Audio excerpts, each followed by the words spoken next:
nowadays they call Catholic guilt gaslighting, I guess. I feel like that's a disservice to the culture of Catholicism. So, The only thing that Trump said is Catholic grandma guilt. I mean, that's, you know, other than none. I mean, that's the most powerful user of such magic. So trust me. Trust me. Okay. And I was only at Catholic school for 2 years. So I mean, man, it was a rough 2 years though. Okay, we're in. Excellent. Today's Factspiration question is brought to you by the letter M. And it is, if you could pick up a new skill in an instant, what would it be and why?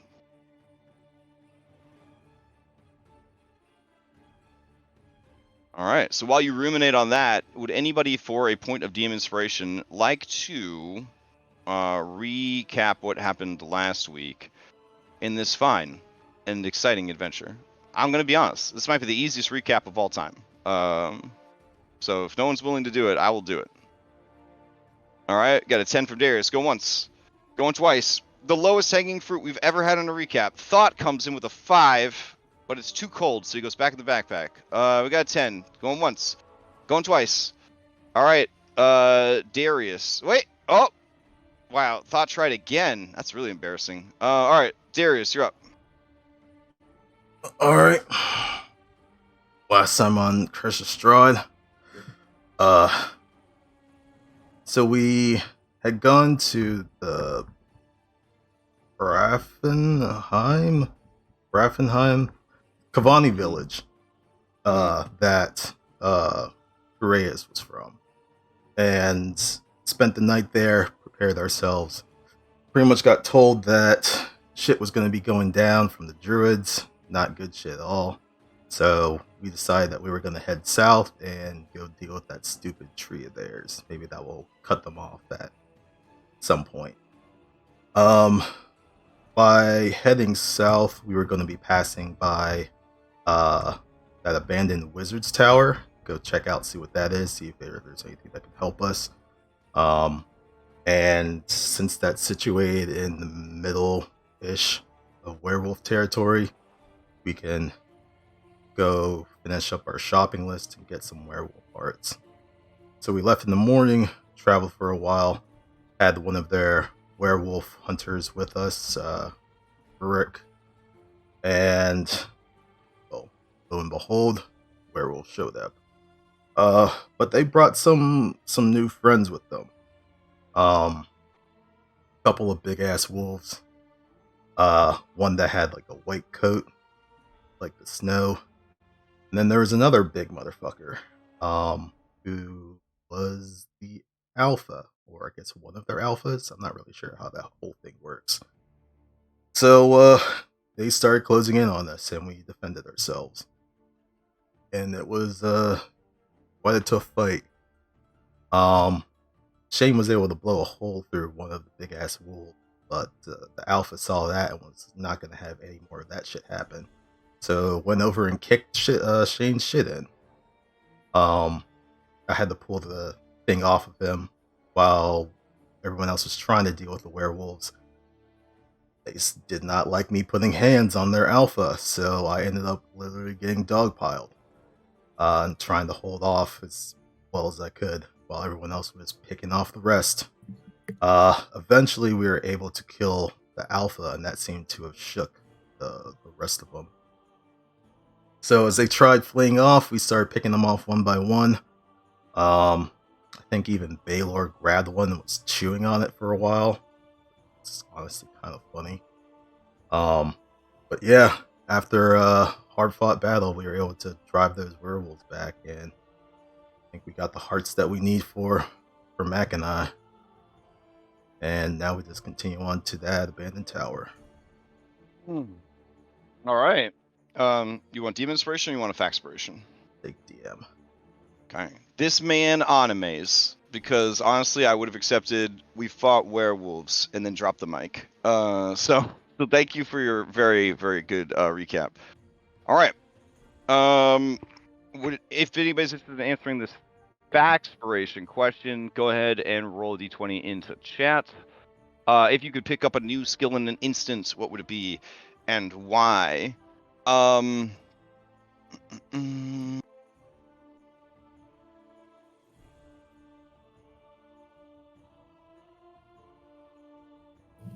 right, Daniel with an 11, going once, going twice.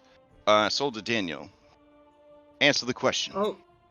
Oh, the choice is easy. Intimidation, because no one seems to take him seriously. Yeah. Fair. All right, you messed. No, keep going. He needs to learn how to mean mug a little more. Truth. I will ask Kureus.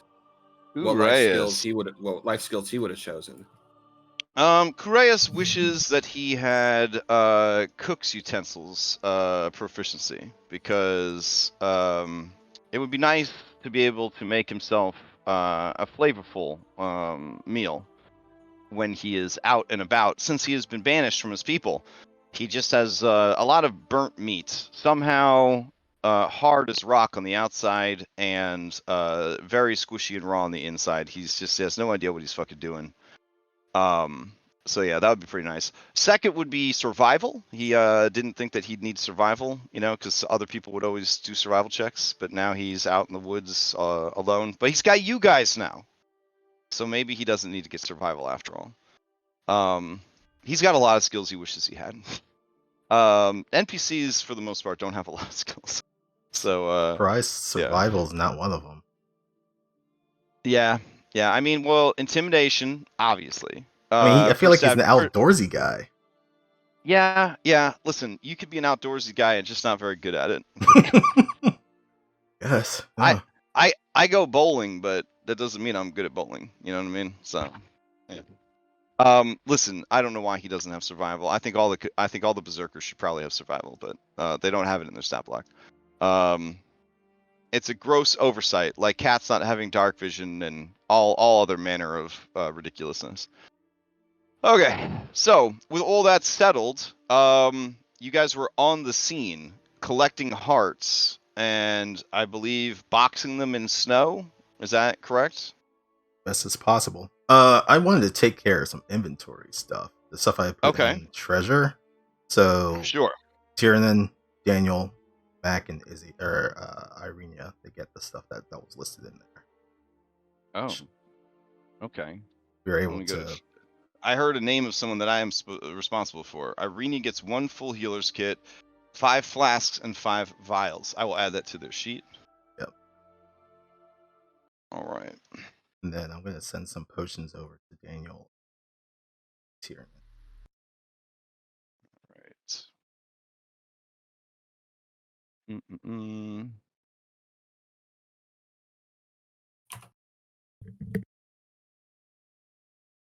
I have queued up some more music. Not sure when it's coming, but it'll be there soon. All right, so vial. Which character Flask. do you have control of, Jones? I'm showing Thomas in here.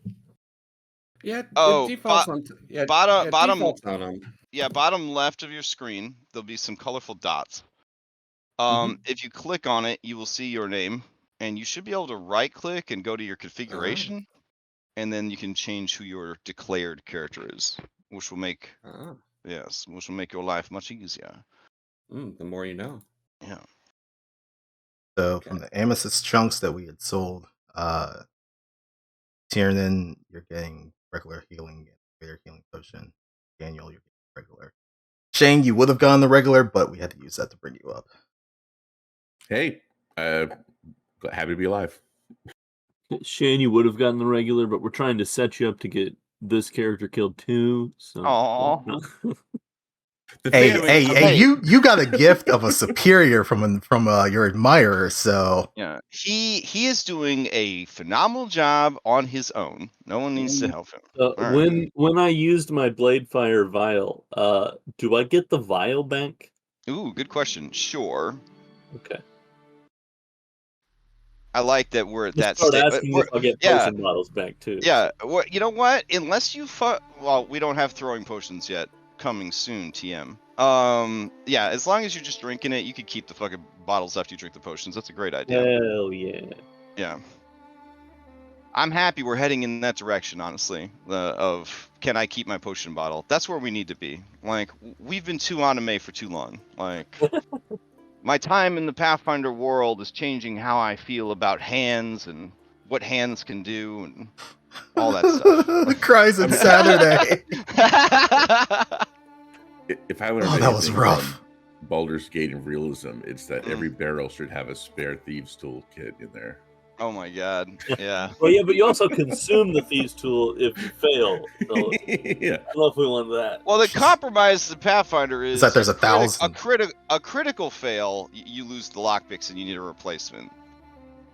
But honestly, you get so rich eventually in that system, and everyone's got like 16 bags of holding. Like my new character has 3 different bags of holding on her person as her starting equipment. Like I've just so I don't know. Anyways, we'll figure it out. So, any other inventory needs? No, that should be it. Everyone should have their stuff now. Okay. Then let me go to the real map and see how long it's going to take you guys to continue to the tower, which is, I believe, where we said you were going to go. Ooh, do the hearts fit in those flasks? I'm assuming not. No, they do not. I'm assuming not, but I just had to ask. This man's never held a human heart in his hand, still beating from. Oh no, I have. Oh, okay. Well, not a human heart, a goat heart, but yeah. Oh, that ain't as big as a human heart. I mean, I had to ask. Okay, that's fine. I don't even have to Google that one, FBI agent. So, anyways, let's keep going. All right, it's gonna be 11 miles to the tower through a difficult terrain. Let's see. Going over to Stephanie's tracker, the best free tracker I found. So good. Let's see. Oof, that is a long day. That's gonna be a long day. You would arrive. It's gonna be about 7 hours to get the rest of the way to the tower. Do you guys want to push and do it today, or do you want to stop and camp on the way there? Because it currently says it's 11 o'clock. You guys set out early, right? Yeah. From their camp? Let me see. From the Kavani village. Yeah, you traveled from the village. Okay. Alright. Looks like I got a little wibbly wobbly with the time there. So if you left at what, 6 a.m. or earlier than that? I think it was 6 a.m. Probably 6. Alright, so 6, that would take you, no, I got it right then. If you left at 6, it would be 11. So yeah, so it's gonna be yeah, it's gonna be 7 more hours. So you've already traveled 5. So that would be a lot of checks. So you're probably gonna have to stop for the night. I mean, that'd be a hard push to get to the castle. Not the castle, to the tower. Before that, would you guys be cool if we took a short rest? I wouldn't mind someone setting my ribs, which doesn't actually happen, but that does take an hour. Yeah. Well, setting your ribs is actually the only way to start the healing process, according to the recovery document. Yeah. All right. So let's handle that real quick. I'll give you a hand. All right. Nurse Irenia would like to help you. All right. Okay. You ready for this medicine check? Okay. I'm assuming it's a medicine check. It is DC 15. All right, Gibby. I feel confident that they're going to do this. Get your 20d6 ready. All right. Does a question mark beat a 15? Oh, yes. You definitely beat a 15 with your question mark. So give me that 20d6 so I can activate your Broken Ribs minigame.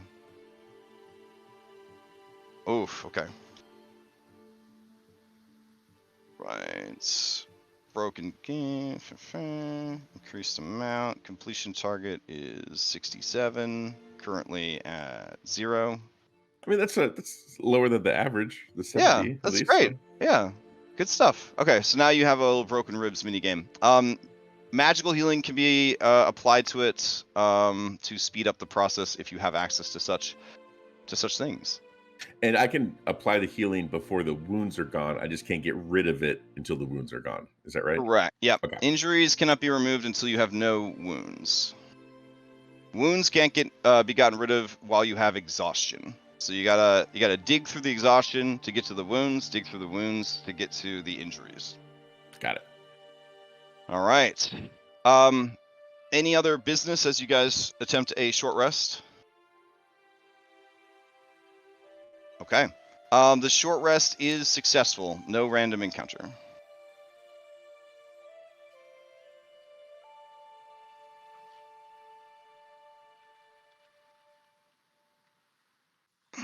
Does healer heal go away on a short? It does. Yes, it does.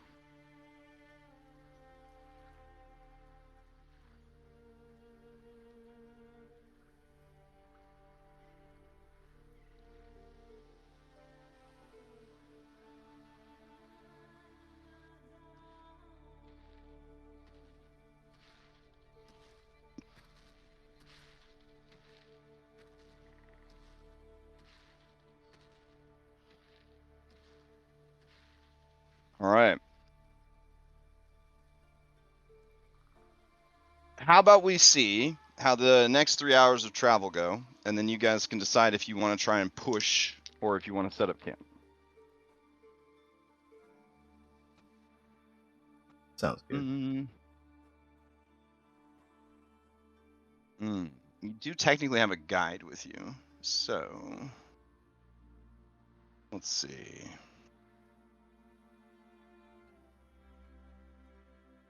And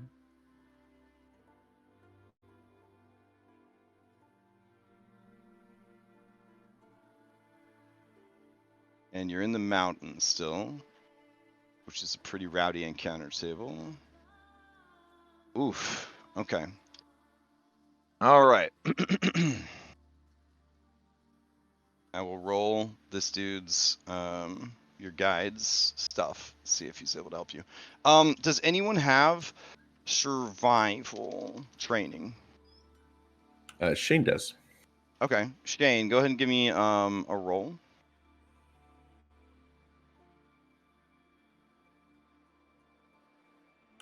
Oh, that did not work. Let me try again.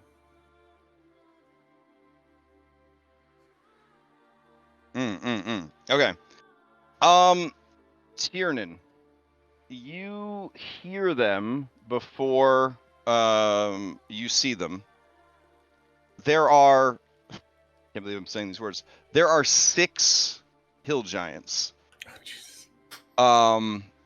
on the horizon.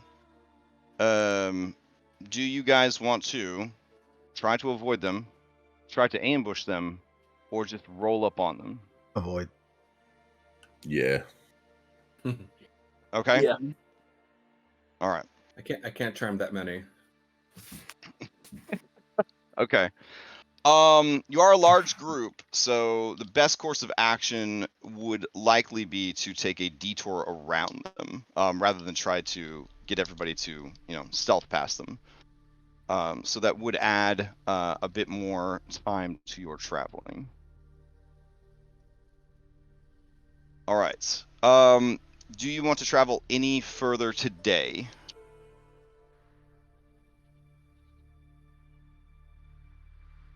And Or this do is you want to camp it for the night? this is the full 8 hours. You would have 4. No, you have 4 hours. Well, yeah, you've hit your 8 hours of travel for Right. sure. Okay. You would have 4 hours of travel left to make it to the tower. That would be 4 Constitution checks, starting at 10, then 11, then 12, then 13. I can't afford to get exhaustion, guys. I'm sorry. All right, so you guys are gonna set up a icy campsite. All I right. think that's for the best. Okay. Let's see. All right, camping minigame it is. So, who is going to be on watch? I mean, we can ask the question, but I think we know. All right, Tiernan, you're on watch. All right. Tiernan, go ahead. Tiernan and everyone else, give me the survival checks. You can hold down Alt to enter the minigame. They need to be intelligence, strength, or wisdom-based survival checks. Because you are in inhospitable land, it would be a DC 15. But because you have a guide for this land, it would be a 10.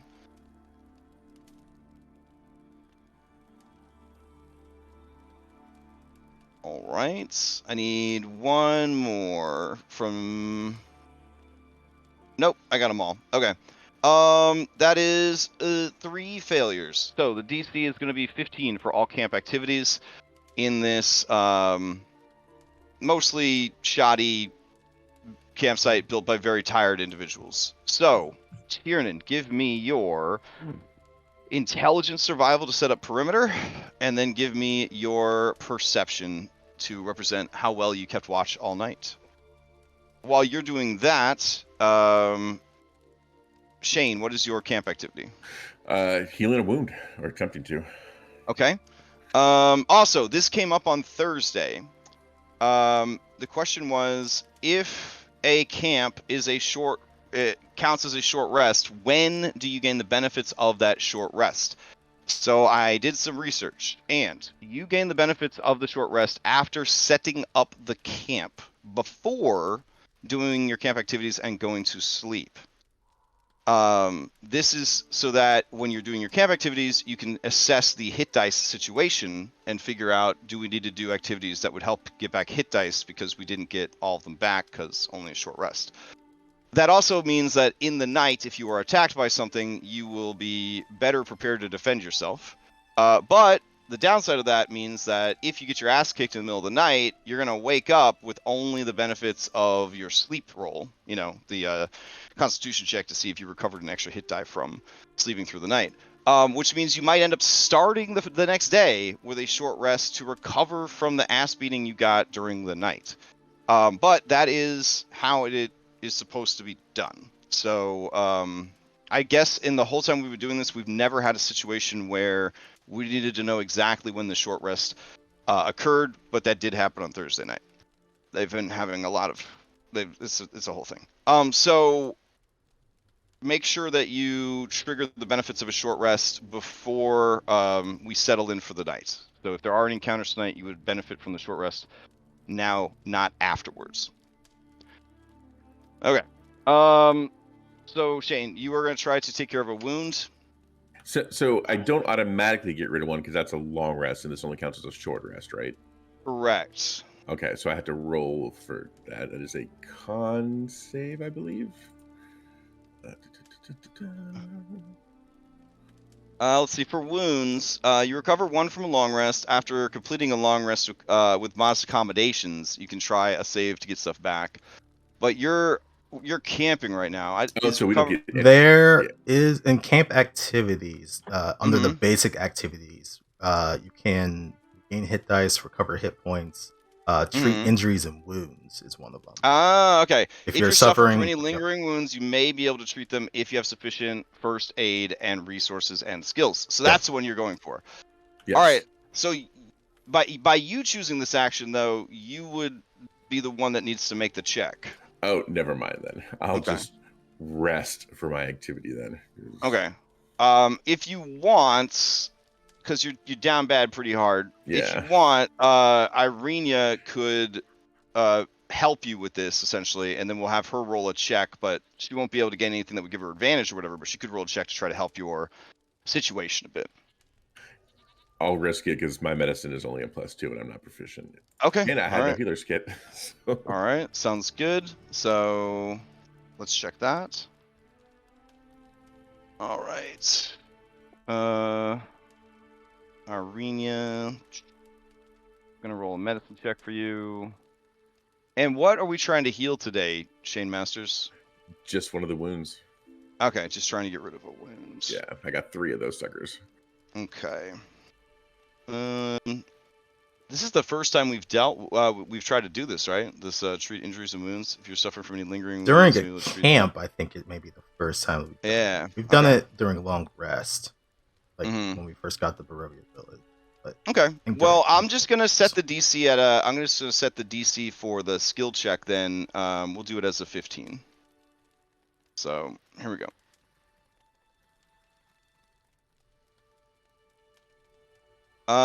She gets a 15. So it's good that she didn't have disadvantage. So she gets a yeah. So she gets a 15. You can remove 1 wound. 1 wound gone. Thanks, Buttercup. I appreciate that. Oh man, she doesn't like that. Her face scrunches up. You see Irina disapproves in the top right of the screen. So she says, "You're welcome." And then she packs up her kit and she leaves. He means it as a little thing of affection, but everyone misunderstands poor Shane Masters. So, Darius, what do you get up to? I was gonna do the same thing and have Mac treat his wound. All right, have Mac roll DC 15. All right, that is a success.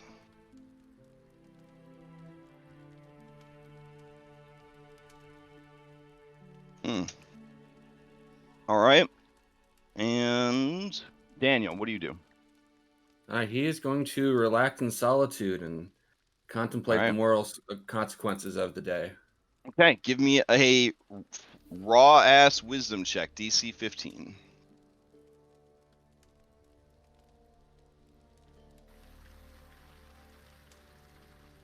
All right, yeah, you get inspiration.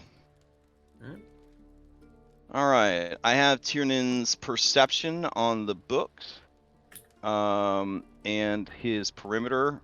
You feel like you set up a pretty good perimeter, but there is a bit of a flurry tonight, which is making visibility and auditory senses pretty hard to hear. Let us hope nothing happens tonight.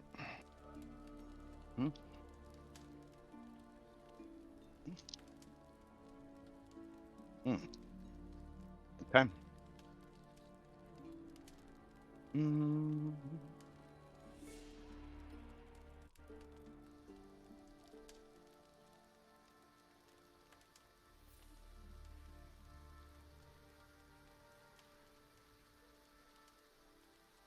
Okay. Tiernan. During the night, a massive swarm of bats descends upon your campsite, and it's very unusual, very irrational behavior. But they are essentially flying in, and everyone would be affected at this point. They start waking people up. They start knocking things down. They're kind of causing this huge commotion, and they're just sort of like biting and clinging to people and just causing a general uproar. I would need each of you to give me a Constitution saving throw.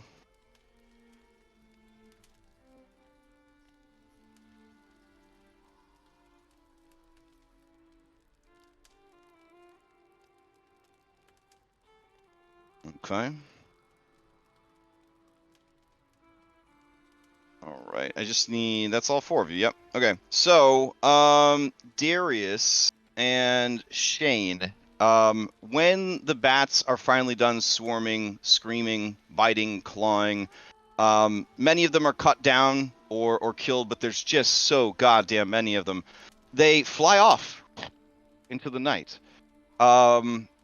Minor cuts and bruises, scrapes here and there, but Shane, you and Darius, you don't feel so good. I got the rabies. I like how the injured guys just get more injured. All right. You can give me anyone that's trained in nature or handle animals can give me a hidden check for, or it'll be hidden, but can give me a check for it if they want to try to understand more about this phenomenon. I assume my horse-specific animal handling will not apply. Correct. Alas, there are bat horses in D&D, but not in this particular campaign. Okay, Tiernan, your general assessment is the only way that bats would ever act like this is if they were incredibly confused. The first thing that comes to mind is, of course, rabies.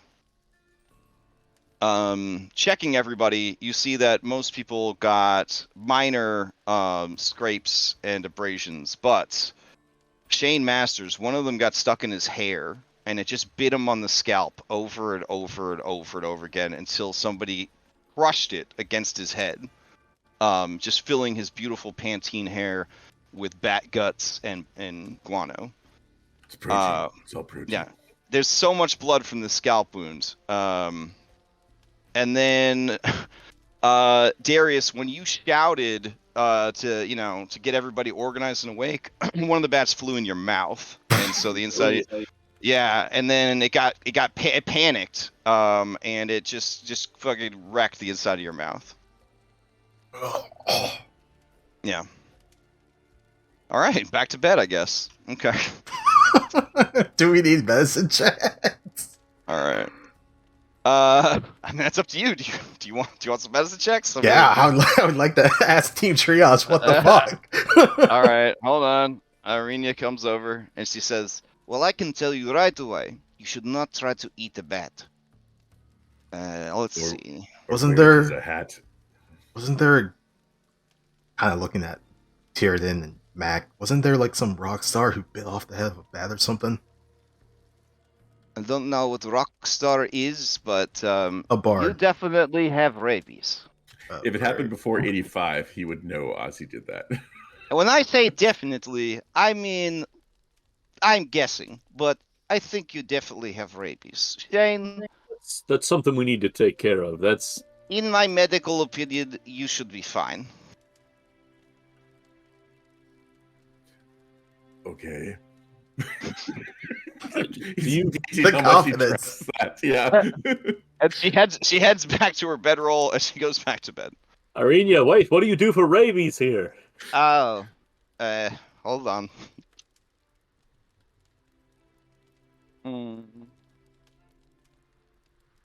Hey, okay, so you want to know about rabies, huh?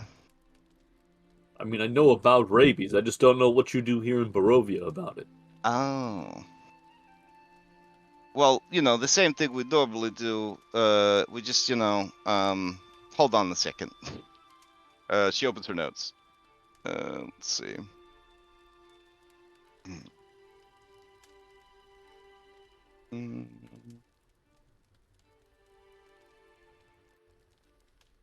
All right. So the affliction of rabies, not a fun one. Here in Barovia, it's called the Terror Plague. Also known as the Rabid Fear. It's a disease that attacks the mind and is spread through bodily fluids, most commonly your sweat. Victims will begin to see hallucinations of their darkest fears, and often attack others and spread the infection in an attempt to fight off their visions of terror.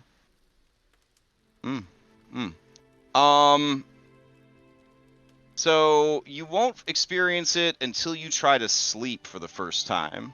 Then you will manifest visions of dangerous and deadly creatures or hazards, based on your personal phobias and or self-doubts. Once these visions begin, you'll start sweating profusely, to the point that you are constantly dripping with sweat. From that point on, you'll be unable to sleep or rest. You'll gain no benefits from short or long rests, other than resetting your sleep timer. Prolonged infection could result in permanent madness. A popular cure in Barovia is to gouge out your eyes, because then you can't see the horrors that are attacking you. I want a second opinion. What's the unpopular cure? Oh, sorry. The only other non-magical cure involves creating a concoction using the blood of a hag. Jenny isn't too far from the tower. Maybe she would be amenable to sparing a drop or two. In the meantime, you are in the affliction mini game. So every time you sleep, there will be a chance of it getting better or worse. You guys are currently infected, and then so it's like stage 1, and then each time you fail, you'll go up a stage. Each time you pass, you go down a stage. If you get to stage 4, you will gain permanent madness.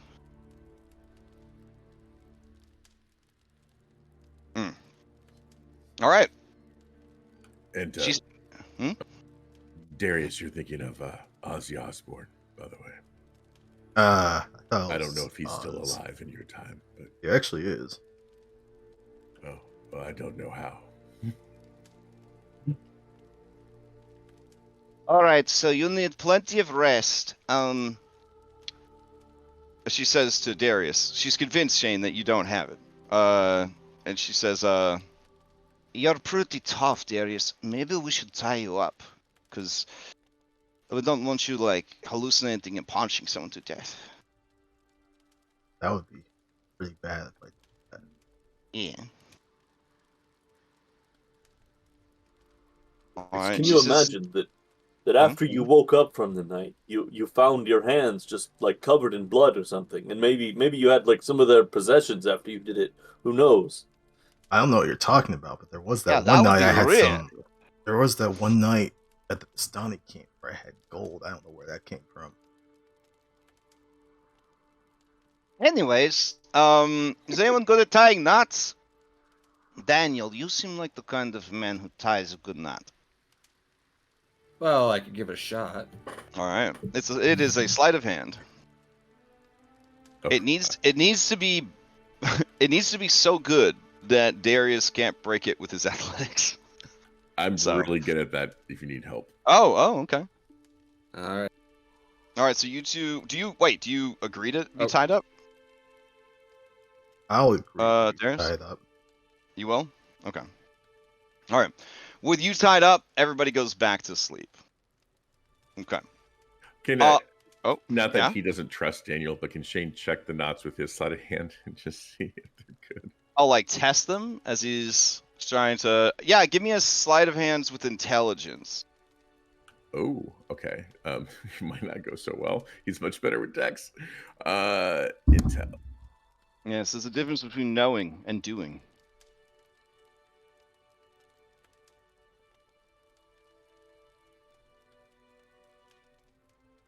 Yeah, it's good. It's a good job. Will it stop Darius? Maybe. Darius will be restrained. He'll have disadvantage. All right, Shane's satisfied. Okay. All right. So that's at the 4-hour mark of your 8-hour camp. As you continue sleeping, Darius, describe to us the nightmare that befalls you based on your character's various traumas and fears. Oh man, this would be replaying the night that his older brother died. It would be going through that whole scenario. His bike getting stolen by a bully. Him and his brother kind of telling it to his parents. They said that they contacted the police. They said that they'll take care of it in the morning. Him and his brother, or his brother suggesting they go out in the middle of the night to go get it back. Darius, younger and more impressionable and respecting his brother, agreed. Bully living in a bad part of town. They get the bike successfully, but when they are riding back, Darius riding his brother behind him, like kind of on the same bike, like behind him. They get caught up in a late night drive-by, and his brother is hit by a stray bullet and dies in his arm. And that, in conjunction with hearing his brother's voice of blaming him for his death when they were riding in the cart to the castle, kind of amplifies all of that. Damn. Okay. All right. Suffice to say that this is where his fear for guns comes from. Yeah. All right, you will not get to roll. Shane? You will not get to roll to recover a hit die after this camp because these streams were too upsetting and too traumatic. Shane Masters, describe the haunting visions that come to you in your sleep based on your personal traumas and fears. Yeah, so as Shane is sleeping, he tosses and turns, and clearly Irina is maybe not right on this assessment, and he thinks he wakes up and realizes that there is nobody around him, that he is completely alone, and he just starts yelling and screaming, for somebody, and realizes that there's nobody there, and just starts panicking. And then he hears a voice behind him, and it's familiar and seductive and threatening and predatory, and it is the voice of Anastasia. And he feels her fingernails on his neck and her breath in his ear, and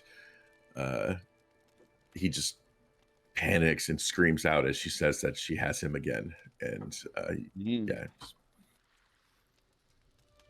Okay. All right. So you would probably try to get away from her, or? I think he realizes that it's just he's outmatched at this point. Okay. All right. Yes, you would not gain the benefits, so you would not be able to roll for the hit die recovery either. Those of you who would have been roused by Shane's screaming, you do see that Mackenzie is next to him, and she kind of is just trying to soothe him and kind of calm him down, and she is just mopping up with some rags, like sweat that is just like pouring off of him. Looks like he just got out of the shower. Like his hair's matted to his head. He's got the bandage there from the scalp wound. He's just beat to shit, and yeah, like you're just kind of thrashing about. But because you realize you have no chance against Anastasia, you do not lash out at her, potentially hitting Mackenzie. Oh, man. Oh, that's for the best for you. Yeah. Hey, it's rabies, bro. Rabies. Yeah. You think Darius cares? Yeah. All right. When Mackenzie talks to Irina in the morning, Irina goes to you, Shane, and says, after getting a second opinion, I think that you also have rabies. Thanks. Oh, don't thank me. The bats gave you the rabies, but now that I know, if we can find a place to just rest for a while, we can try to take care of this. He just weakly nods and gives a very weak smile. Okay. Daniel and Tiernan, you guys can give me Constitution saves, DC 15. If you succeed, I guess advantage if you have a sleeping bag or bedroll. If you succeed, you get an extra hit die recovered if you needed such a thing. Woo! All right. With advantage, there you go. All right. Heading back onto the road. All right. So let's see. I'll put you guys back here, and then we will continue to travel. You only had 4 more hours to go. Let's see if anything spicy happens this morning.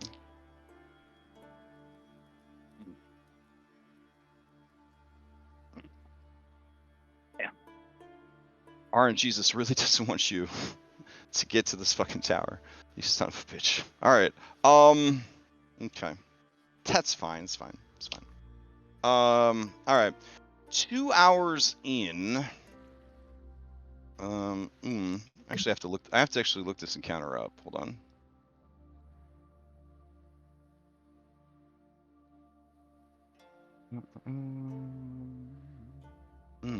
Okay.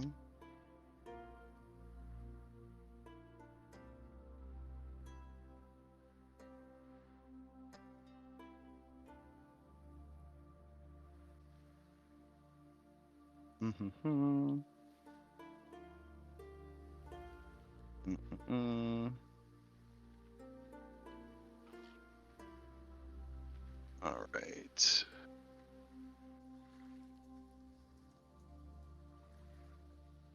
So my random encounters document, it has like a file name that flummoxes my searching tool. So I always have to navigate into the deepest like subfolder of subfolders. I should probably just put a shortcut on my desktop at this point.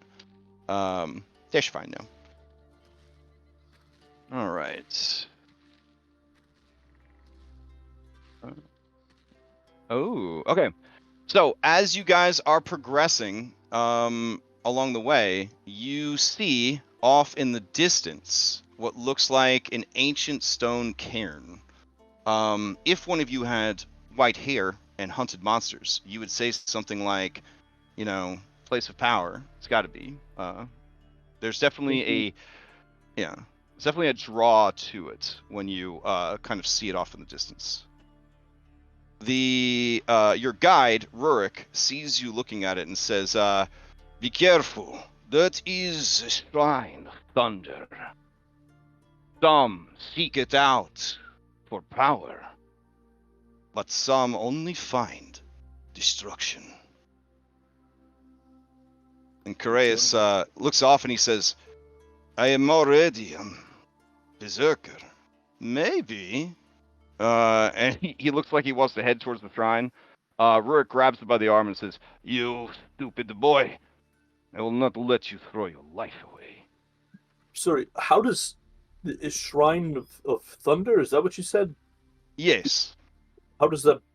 What does that mean? There are ancient spirits that can grant power to mortals who seek it. The Shrine of Thunder, which you should definitely add to your map, because once you have this encounter, it exists wherever you had the encounter on your map. So I'll add it to your map. Just in case, in case you want to come back. I don't know, whatever.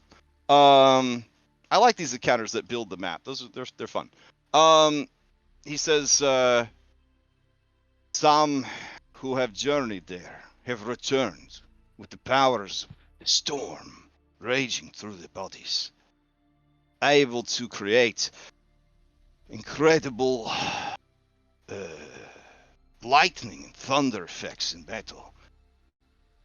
But some are simply destroyed as lightning, as if from nowhere, strikes down from the heavens. It is a great risk, and only the strongest could survive supplication at such a shrine.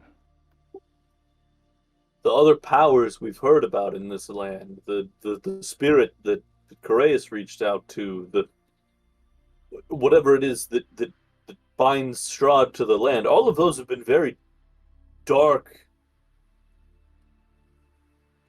evil almost powers. Is this thunder power? Is this different than that, or?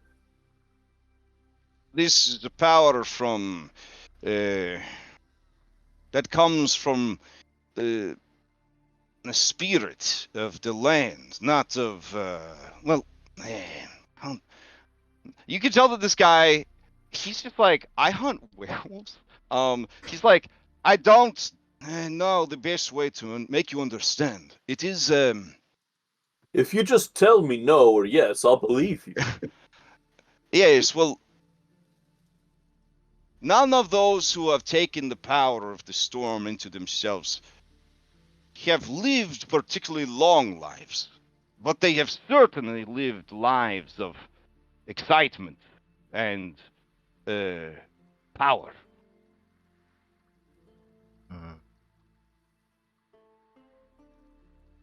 Maybe I, we know, I put think this. it might be worth it.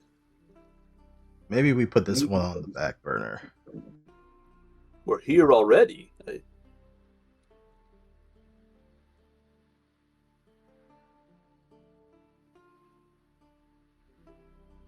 If you want to go for it, I'll follow you, man. But the last time we had an encounter at Strahd's castle, it wasn't even Strahd. and we didn't come out well. I think that if this is something that can make us stronger, but isn't just inherently evil like some of the other powers we've seen, I think it might be worth checking into. All right, if you think it's a good idea, I'll follow you. I don't know about good idea.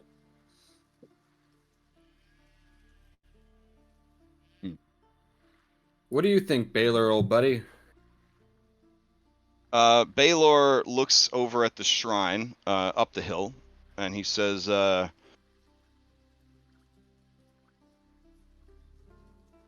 Thunder Spirit, make stronger. Strong good. Mm. Baylor, go to shrine. Mm.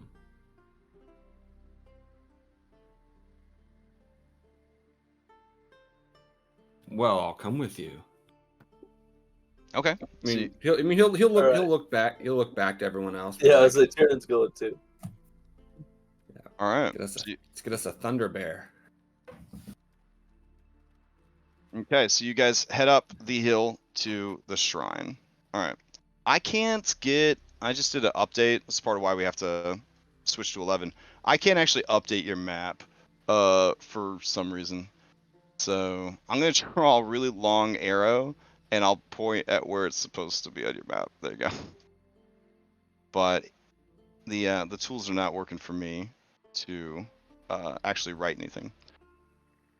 All right. Let me know if it works for you guys. I think that they might be broke until we do the update. So, all right. As you head up to the shrine, you see that there is a stone dais or kind of circular platform that's kind of raised up. It is surrounded by jagged, lightning-scarred pillars of stone. At one time, they might have looked like something or been shaped like something, but they have been blasted with lightning and rumbled with thunder so many times that you're basically looking at just like jagged shards of like lightning pocked stone that surround this flat stone disc, essentially. As you approach, you can smell the lingering ozone in the air. Did any of that rock get turned to like glass, like obsidian or anything? Yeah, a little bit. Yeah. There's definitely it's definitely got like that whole like jagged sort of like streaks and veins of like discolored stone in there, and yeah, some of it would probably have turned to obsidian. If there is a particularly I don't know, like a small say smaller, like a plum or smaller sized chunk, Shane would like to take a little chunk of it. Okay, sure. Yeah, you look around for a kind of loose chunk of obsidian. Just give me an investigation. Intel, my best. Investigation. Okay, yeah, it takes a bit of time, but you do find exactly what you're looking for. Okay. All right. So the giant looks at the flint. He'd be squeezing pretty hard if he went in there. But he's thinking about it. He probably would also have healed up because he has a decent amount of hit dice. Let me roll some of those hit dice for him while you decide what to do. Roll 6. And you add your con to that, right? When you... Yep. Okay. So... 1. All right. He's definitely doing good. He's back at full health. Okay. Chris, same deal. Let's do...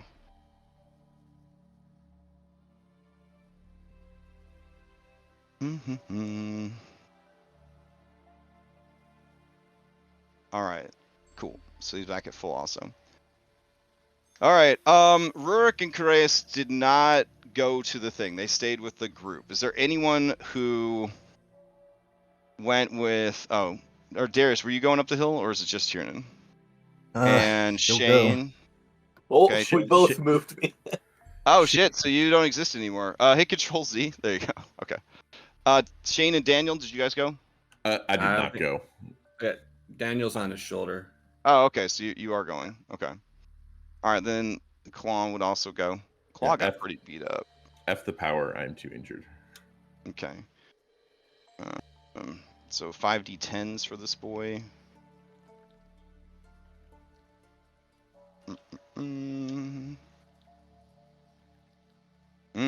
Good job. Oh my god.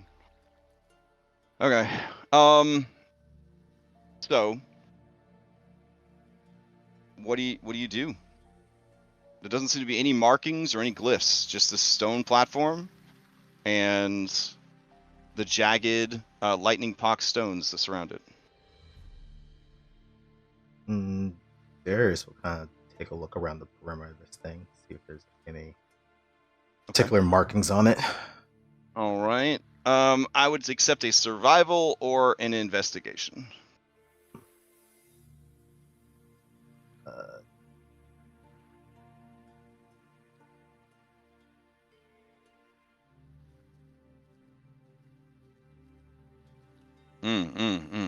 Okay. As you look around, let's see.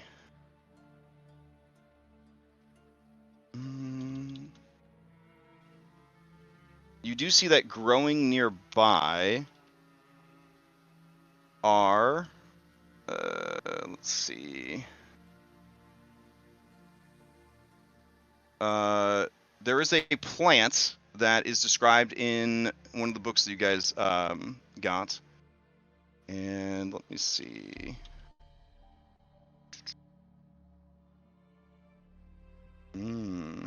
Okay. It is grounder seeds.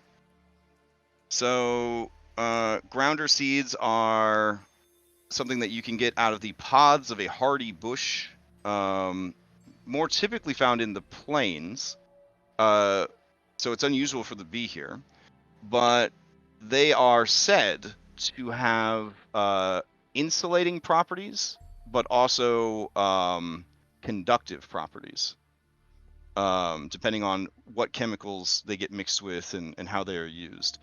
But essentially, they can be used to protect you from lightning and thunder, or to invigorate one's body. Yeah, Darius will point that out to Tiernan. So I mean, this was like the shrine was built at some point, right? So it was probably built like purpose made. So can I do like an insight check to like look at how it's built and see if that gives me any hint about how it's used? I would actually say, in this instance, I would accept a history check, even though this isn't your history. A lot of history repeats itself across cultures and timelines.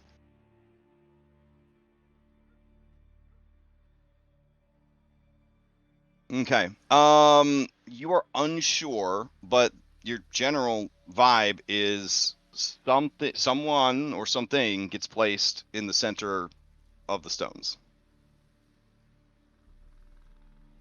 Looking at the center of the stones, you do see that it is scarred with lightning marks as well.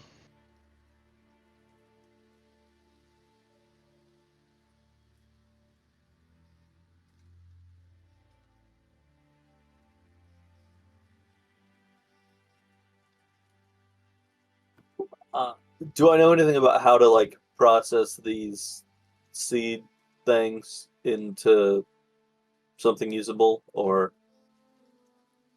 the ones that Darius found? Yes, you can. Let's see. All right, they contain an oil that dries into rubbery material shortly before exposing it to air. It's similar to rubber and actually extends to its insulating properties. It is sought after as a natural protection against creatures that wield deadly powers of lightning.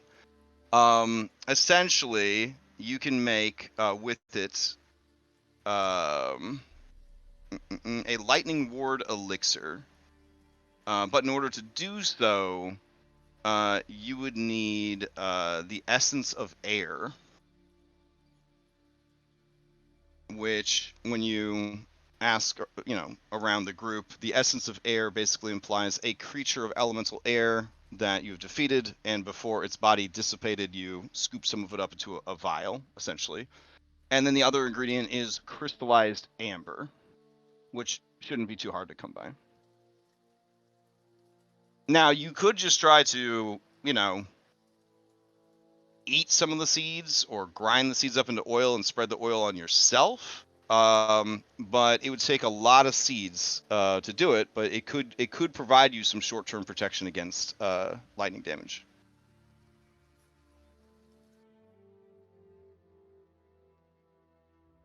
Maybe we just harvest some of this stuff for later. Yeah, I think we should harvest some of these. Maybe make some of these anti-lightning things, and then come back. Would this fall under tinctures? Let's see. I believe it would. Yeah. Another thing you can make from it is a salve. The salve is called Conductive Resin Salve. And basically, when applied to the skin, it forms a temporary layer that channels and dissipates lightning energy. This one is different than the other one because this one, you gain lightning resistance for an hour, and then you can use your reaction to absorb a lightning attack and gain half the damage you would have taken as temporary HP. Oh, damn. Yeah.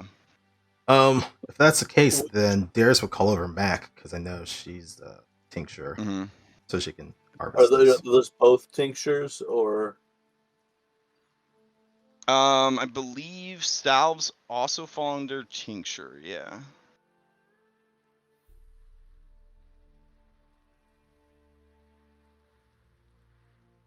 Yeah, I'll call over Mac to point this out. Okay.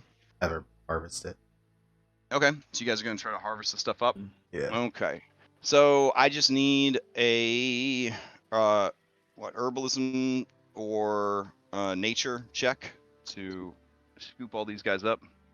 Would alchemy supplies work? Not for the harvesting, no. Okay. I do have herbalism as well. What's the stat for herbalism? Wisdom? Wisdom, yeah.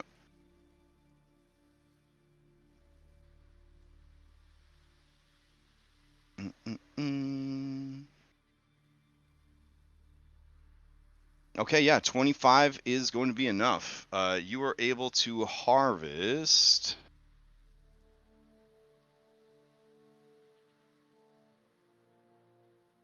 11 units. Yeah. Does each unit need its own flask, or how many? These are seeds, so you can just put So I them can all just together. have them. Yeah. Okay, sweet. Do you have an item for those? Do you want me to make it? Yep. Nope. I got one. I'll add it. You throw those on Mac's sheet? You want Mac to carry them? Yeah. Yeah, Alright. she is the tincture. Yeah, she'll. Okay. I'll have her process those at some point. All right. Let's see. Should be on there. I'll make it 11. All right. Cool. All right. So you're gonna leave the shrine for now. I mean, Baylor is staring at it, trying really hard to figure it out. And Daniel, I'm assuming that you are mind linking with him, or no? Oh yeah, him, Tiernan, and Shane. Okay.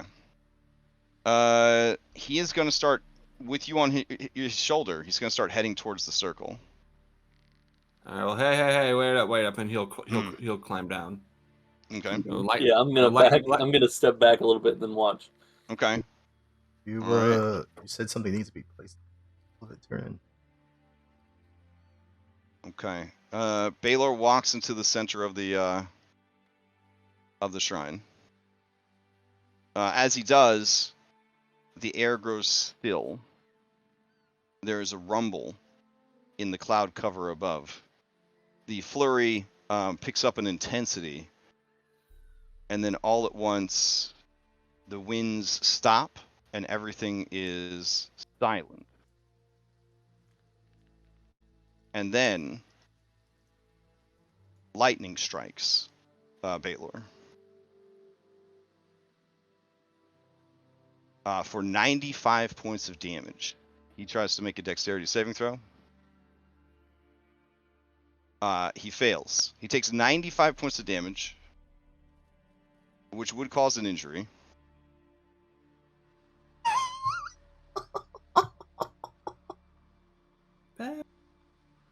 Oh no, baby!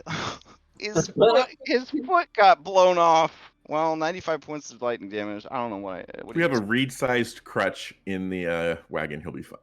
What wagon? Okay. We don't His have a left wagon. foot. It's Has his a left woman in the foot. wagon. All right. Fuck. Well, he's going to be All using right. his hammer as a crutch now. All right. His speed is reduced by 10. His dexterity skills, which uses foot, which would be quite a few of them, are made with disadvantage. And you suffer the same effects as the same effects as what? Tell me the rest. Why would you leave me hanging like that? Let's see. Maybe.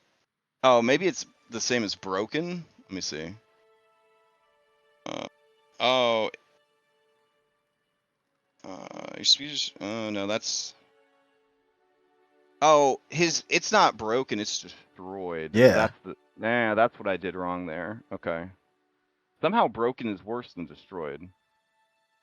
All right. Okay. So your walking speed is reduced by 5, and any skill checks made to climb, jump, balance, or any of that, the DM have a disadvantage.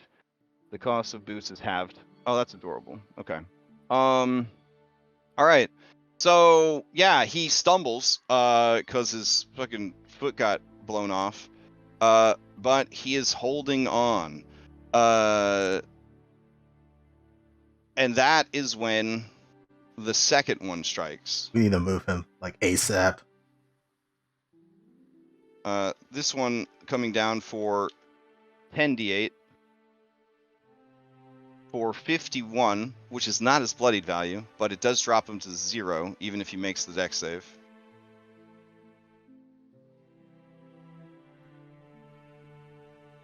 Does anyone run in to try to move this like 5,000-pound giant? Or do you just wait to see what happens? I mean, I don't think we'll be able to. A third one hits him, and he gets a failed death save. And he is dying. Does it look like the lightning stopping? It does seem to have stopped. Okay, I'll run up and heal him. Okay.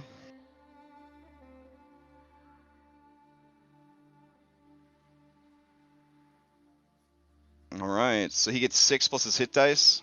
Yep. Okay, so he has 16 hit points. Let me roll his extra injury. Broken ribs. Damn. All right. He looks around, and in his he starts just mumbling stuff in giant. Daniel, in your mind, he says, Baylor did it. Sure did, buddy. Howling storm.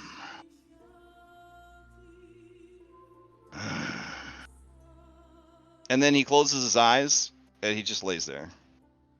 I can't speak bear, but I'm gonna tell for Claw to get over here and help me move this man. All right. I mean, yeah, he'd probably be over here nosing at him anyways. Then takes a big old bite. No.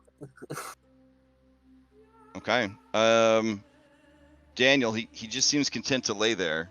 This is going to cost you a lot of time on your traveling. I am going to call over Rurik and Garaeus to help me move this guy. Okay.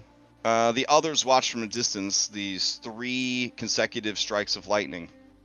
And they rush up and they say, What did you do? The giant? He went in. He's still alive, but come on, help me move him. Help you move him. He's a giant. Well, I mean, we can't just leave him here. Okay. All right. He wouldn't actually weigh 5,000 pounds. The general belief is that hill giants weigh about 4,500 pounds.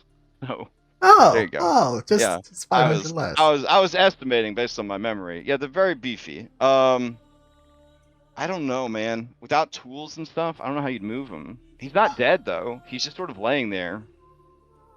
Roll him? I don't know. But I mean, we can't just.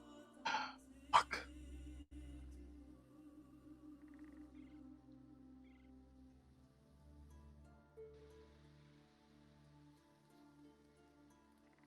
Well, I know we haven't really done anything yet, but short rest. Okay, you guys gonna Or take at a short least rest? we can wait. We don't have to actually short rest. Oh, I okay, okay. suppose. He could short rest. All right, so you give him some time, and after only about 20 minutes, he lets out a long, shuddering sigh, and he gets up. He stumbles on his destroyed stump of a foot, and yes, instinctively, kind of using his hammer as a crutch, he goes to pick up Daniel and put him on his shoulder. Oh, you all right, big guy? Got me worried. You feel the thrum of like electricity as he makes contact with you.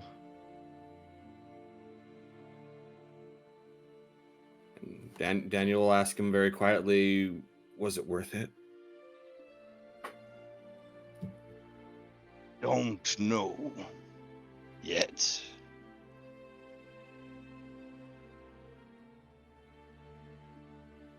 All right. And you guys head out. So, continuing the rest of your journey, you reach the tower. Darius is just As you planning do- how big of a as- prosthetic this guy's gonna need.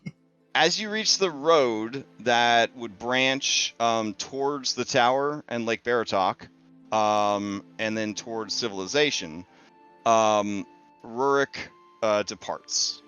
He offers Kureus a chance to come with him. Kureus looks at all of you, and you can tell that this offer by Rurik was not made lightly, because Kureus has been banished from his tribe. So this would be a chance for him, perhaps, to reclaim some of the glory that he had. Does he look like he's waffling with the choice? Kind of, a little bit.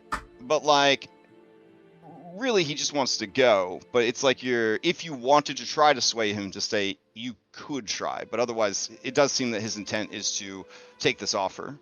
Oh, Shane would encourage him to take the offer. Okay. Darius would ask him what would be greater glory: destroying the tree that's been plaguing this land for centuries, or fighting the battle at Valentine. Oh, damn. When you do that, his eyes dilate a bit. And you could go ahead and give me a persuasion.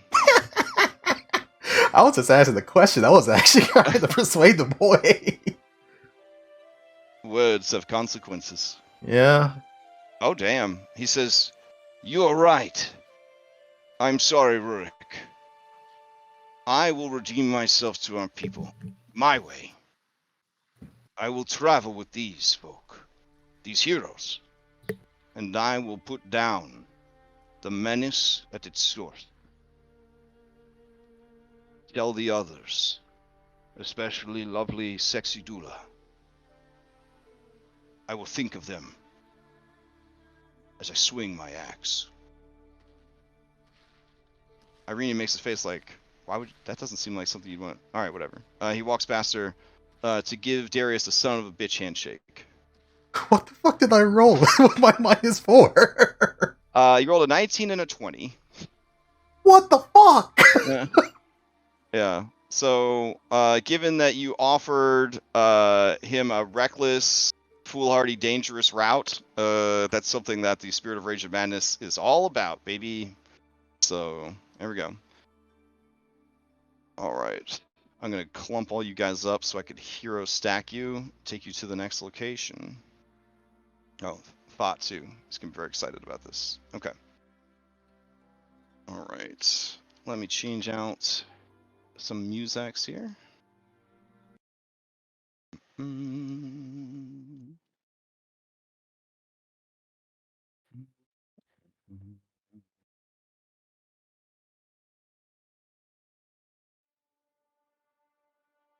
Okay.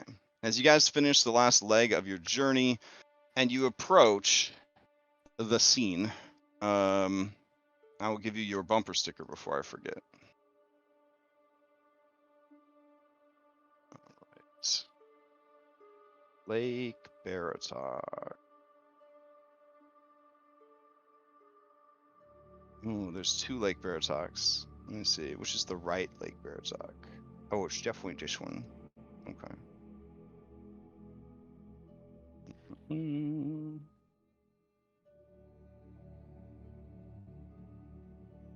All right, right there seems good. There you go. Lake Baratok, explore the depths of mystery. Okay, or don't. Probably, probably you shouldn't do that. Don't explore the depths of mystery. All right. As you arrive on the scene, I will move you over to a scene that you might watch and enjoy. Benios, do we got is there an animation for this one, buddy? Let's see. Curse of Strahd.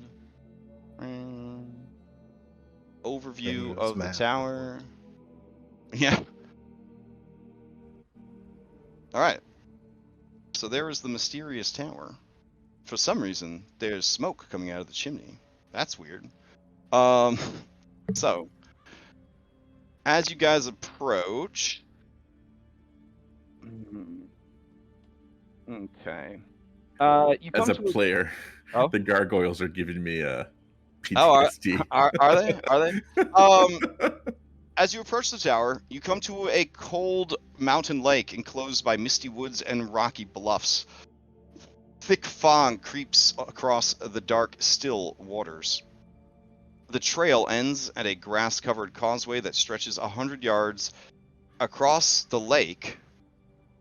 Who doesn't want to go across a 100-yard causeway on a mysteriously dark, still lake? Oh my god. Anyways, to a flat, marshy island with a stone tower on it. The tower is... Oh, yeah? Sorry, I'm sorry. I didn't mean to interrupt. I'm sorry. Okay. Can I finish reading the flavor text? Please. Sorry. Okay, cool. The tower is old and decrepit, with collapsing scaffolds clinging to one side, where a large gash has split the wall. Time-worn griffin statues, their wings and flanks covered with moss, perch atop buttresses that support the walls. Parked near the base of the tower, within sight of the entrance, is a barrel-topped wagon spattered with mud. And Tiernan, from this distance, you can see 2 individuals and a very beefy horse are by the wagon as well. One of them seems to be, well, you know what the horse is. One of them seems to be a woman who is tall, shapely, muscular, and has a confident sort of air about her stance, her movements. Her hair is dark, her skin sort of a light brown, and with your incredible perception, you see that she has an eye patch over one eye. Next to her is the most intimidating elf, question mark, you think you've ever seen. So for now, I guess we could make this just a role play scene, hopefully. So let me change the scaling of this map real quick. And paste you guys in, all 400 of you. What was the question there, Shane, that you wanted to ask? Just if Darius and Shane have developed hydrophobia from the rabies, and if we can cross the causeway. No, Barovian rabies doesn't cause hydrophobia. It causes you to hallucinate until you kill everyone you care about. Is it any better than lycanthropy at this point? Yeah. All right, so let me put this person down. Okay. And then we got to get a horse out there. A beefy horse. Okay. Oh man, this is glamour shot. Look at that shit. That horse is like, yeah, this is going in my portfolio. All right, and then let's see.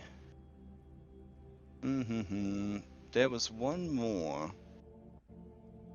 Trying to find a certain character. Where is it? Badass elf. I can drag it out. Okay, yeah. I'm trying to figure out what folder it's in because I want it to be in the active party folder. It's in backups and work in progress. Oh, the one that I didn't check. Got it. All right. All right. So you see this horse and you're like, damn, he probably has more than 11 hit points. You see this lady and you're like, damn, that's a badass right there. You see this guy and you're like, holy shit, what's the establishing shot of this guy? Vampire.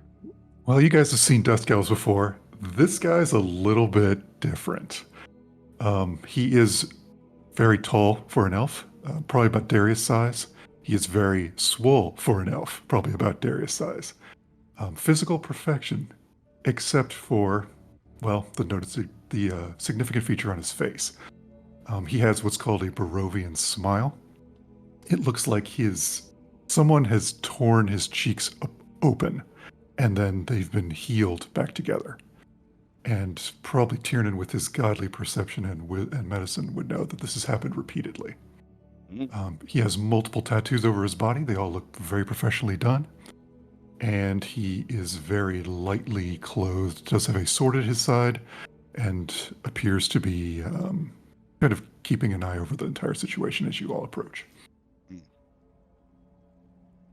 All right. As they approach, Esmeralda, the woman who essentially hired you or acquired your services, she says, hey, hold on a second. They have a giant with them, but he seems badly injured. There is so many of them, and they all look so strange. However, I don't see a dragonborn, so it's unlikely that they are adventurers. And likely mercenaries. Let me take the lead. He just nods to her. Who goes there? Why are you out this far? We are the Walking Dead. We came to investigate the tower. It was supposed to be empty. Well, you can see the chimney smoke for yourself. Obviously, someone is inside. I am trying to find a way in. I have a vested interest in who might be inside. Is the door not an option for some reason? Are any of you wizards? Or bards? Arcanists? No, of course not. Oh, this fucking place. At the mentioning of that, Darius will just take a side glance at Matt. Matt kind of shakes her head. She says, I think that the tower is sealed magically. There is this scaffolding, but I don't trust it, nor do I trust these gargoyles. I have not seen them move. I shot a few of them, but no reaction. Why are you here? Tell me true. We heard about this tower. I think it used to belong to a wizard. We have some stuff that we need to take care of and thought maybe we can get some stuff that would help with that. When you say thought, he emerges from Tyrion's backpack with a mighty yawn. Now that you are out of the colder regions, and he looks around and he says, "Oh, there it is, my master's old tower, still in great shape after all these years." You know to get inside, thought? Oh, yeah, it's a standard cantrip lock. So let's pretend for a moment that none of us can do any magic. Then how would you get inside? I don't know. Really? That's all you got. All you got is I don't know. Well, I mean, you could go look at the lock, I guess. I mean, can't solve all your problems for you, Tiernan. What about those gargoyles up there? Are those animate or? Oh, probably, yeah. Yeah, gargoyles love places like this. Yeah, I can't remember if we installed those ourselves or if they're new. Sometimes a gargoyle will show up. It'll eat the ambient statuary, and then take its place. Your memory is just. Over time, they can. It's kind of hilarious. Over time, they can assume the guise of the statuary that they took over, but it isn't a fast change. It's something that they do slowly, like how plants are always moving and growing.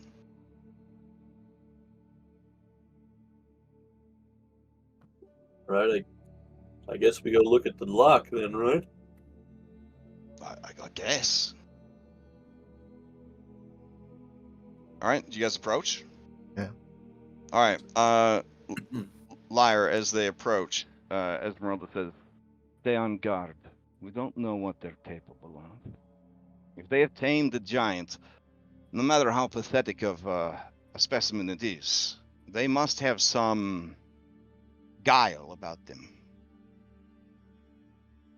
We should only have a few of them approach. Only 2 of you may approach. Oh, well, there's only 2 of you. Perfect. All right. This is the situation we're dealing with. And she shows you the puzzle lock. Let's see. Where's the puzzle lock? Ah. I mean, I guess as we were approaching, Darius, who's had quite a bit of combat experience even before coming to Barovia, how do these 2 measure up? Oh, do you have such a thing, like a feature, or are you just Yeah, doing a general, just general vibe vibe check. Okay. You feel that the 2 of them would be an equal match to you and Tiernan easily.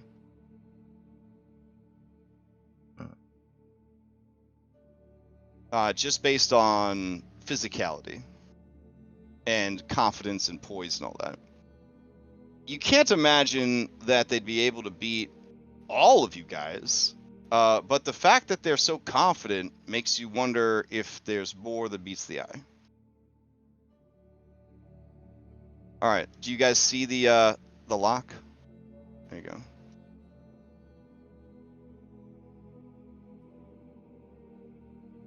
Yep.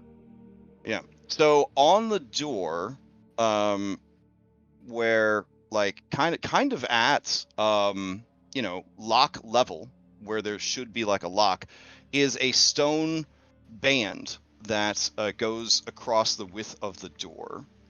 The door itself is made of stone and wood and iron, and it seems very sturdy.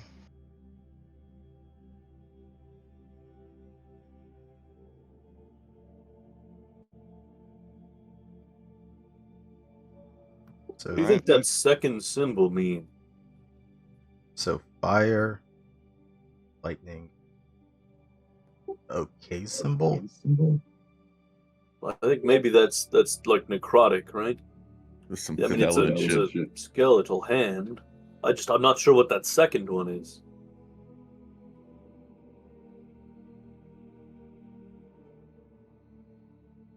Kind of looks like Shane a takes snowflake. A look. Snowflake. Yeah.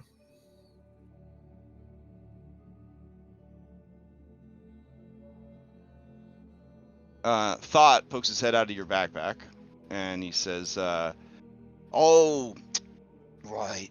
It's coming back to me now. Yeah, cantrip lock. You just gotta." When he appears, Esmeralda says, "I thought you weren't a wizard. Why do you have a talking frog familiar?" Well, he's not my familiar. He's just a familiar that we've picked up along That's the way. impossible. Familiars cannot exist more than a mile away from their masters. Yeah, he's extra weird. He's extra weird. Have you thought that maybe he's not a familiar, but some other creature pretending to be a familiar, taking advantage of your lack of education? He's actually been very helpful, so Most demons are. I don't think that's true. Are you a devil? She narrows her eyes at Thought. He just sort of stares at her. Is this like a cop thing? You think he has to tell you if you ask him? You carry No. a staff. Yes, you have a staff, you have a frog, I got the Oh, staff because I killed a you druid have- for it. you have I a got the beard. frog because I found it. Not gonna Why do you have a lie. beard then? He has red hair, no soul. What do you mean, why do I have a beard? Not only wizards have beards. Yes, but most More of a- wizards do have beards. Not gonna lie, Tyrion, they kind of got you there. That one. You smell, you're disheveled. This is all things that show that you're a wizard on the road. Or I'm just a man who's been out in the wilderness. It's the sort of thing a wizard might say in a land where wizards are hunted. I think we're getting off track.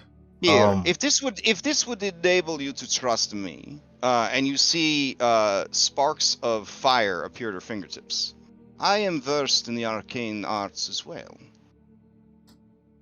Perhaps between the two of us, our cantrips will be able to open the block. I can handle the fire here, but I'm afraid to initiate the process without having everything ready. All right, you can handle the fire. We might have somebody in our group that can handle the lightning. Really? Maybe. That. I think Darius and Mackenzie have talked about it and have kept the whole magic thing with DL. So I don't think they told anyone about that. Oh, I'm talking about the giant. Oh, the giant. yeah, 'cause Oh, Michelle interesting. executed it, yeah. That's true. That's true. Okay. He says, I see. Well, I'm not sure about the other two, though. what is your name? Wizard Sorry, Tiernan Beckett. Tiernan Beckett. I am Esmeralda de Avenir, and I am a hunter of monsters. This is my associate, Liar. He has joined me on my quest because we have a mutual enemy that we seek the destruction of. I think, without saying his name, you know exactly of whom I speak.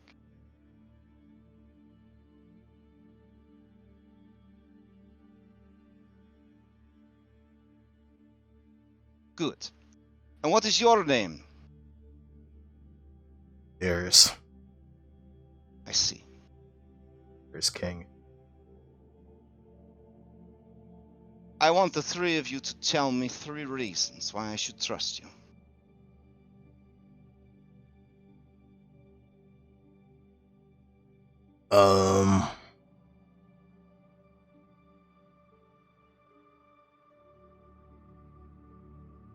Well, there's a lot of bad Well, shit. first off, that's- is there a reason why it matters? Like we don't know you either. Mm-hmm. We're not trying. Yes, but look travel upon together. my face. I am a trustworthy person. You, on the other hand, And where we are. come from, eye patches are generally actually considered villainous. I don't. No. Regardless, you are a hedge wizard, pretending not to be, and you have a giant. I'm assuming magically compelled or enslaved. It looks like many scared women and a very handsome, naked man.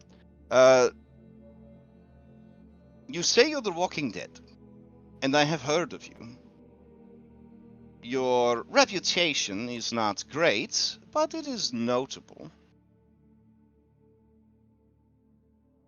I simply want to hear 3 reasons why I should trust you. Set my mind at ease.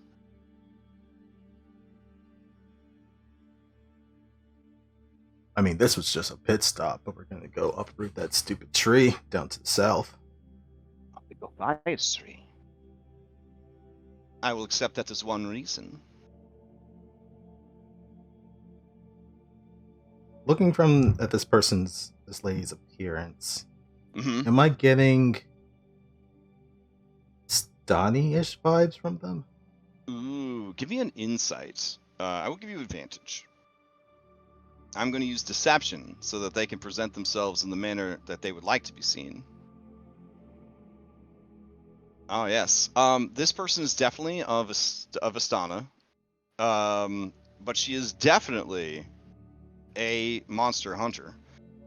You notice as you are checking her out that there is some movement in her stance that would indicate that her right leg is actually a prosthetic. Hmm. The way she tilts her head from time to time, it seems that perhaps she is able to see with the eye patch or see things differently with the eye patch. She does seem to be extremely confident in her own abilities, and she very much wants a reason to trust you. But you can never be too cautious. No, she's got the right of it. You look like you're of Astana, and you've been to a couple of their camps. Mm. You traveled with one? I am not of this realm. I left my people when I was a girl, and there is no place for me among them anymore. But I was not of the tribes of Barovia. I originally hail from a neighboring realm. Well, we've made friends with the ones that are here. They let us stay at their camps since we did them a good deed. Saving the little girl who was drowning. So does that count? Yes. Yes, it does. I need but one more reason to trust you.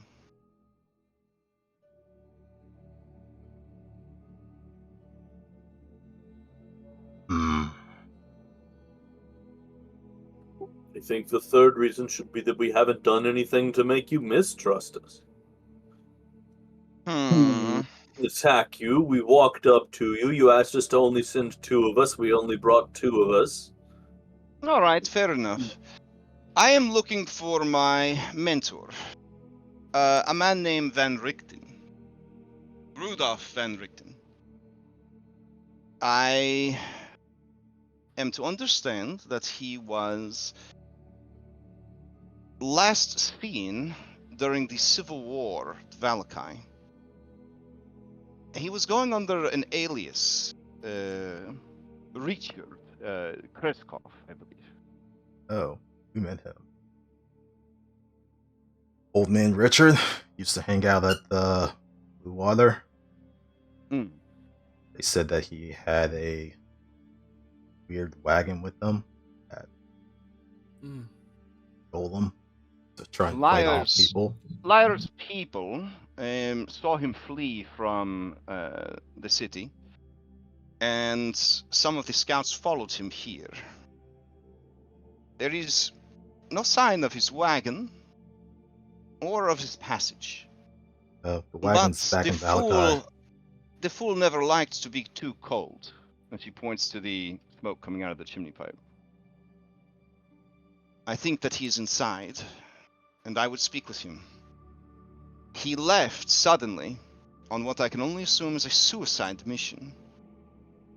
He is always eager for death that will never come. He heard of the Dark Lord of this domain, and he made it his personal mission to see him dethroned and destroyed. A task I feel is even beyond the reach of my master. And I have used the techniques that I still remember being taught as a girl to navigate the mists and come here to find him. Well, his wagon's back in Valakai, so there's that. Have you tried just knocking? Yes.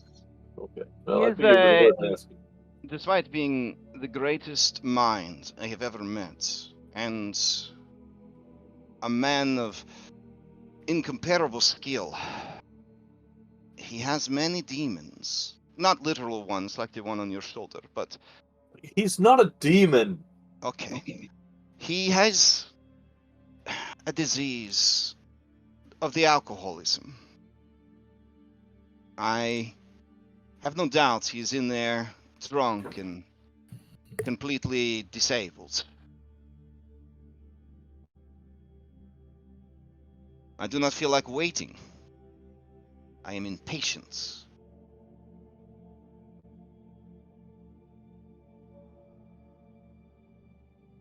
If you are able to help me get in, sober him up, I will force him to help you with what you need, and perhaps you can help us as well. Mutual allies against a mutual threat.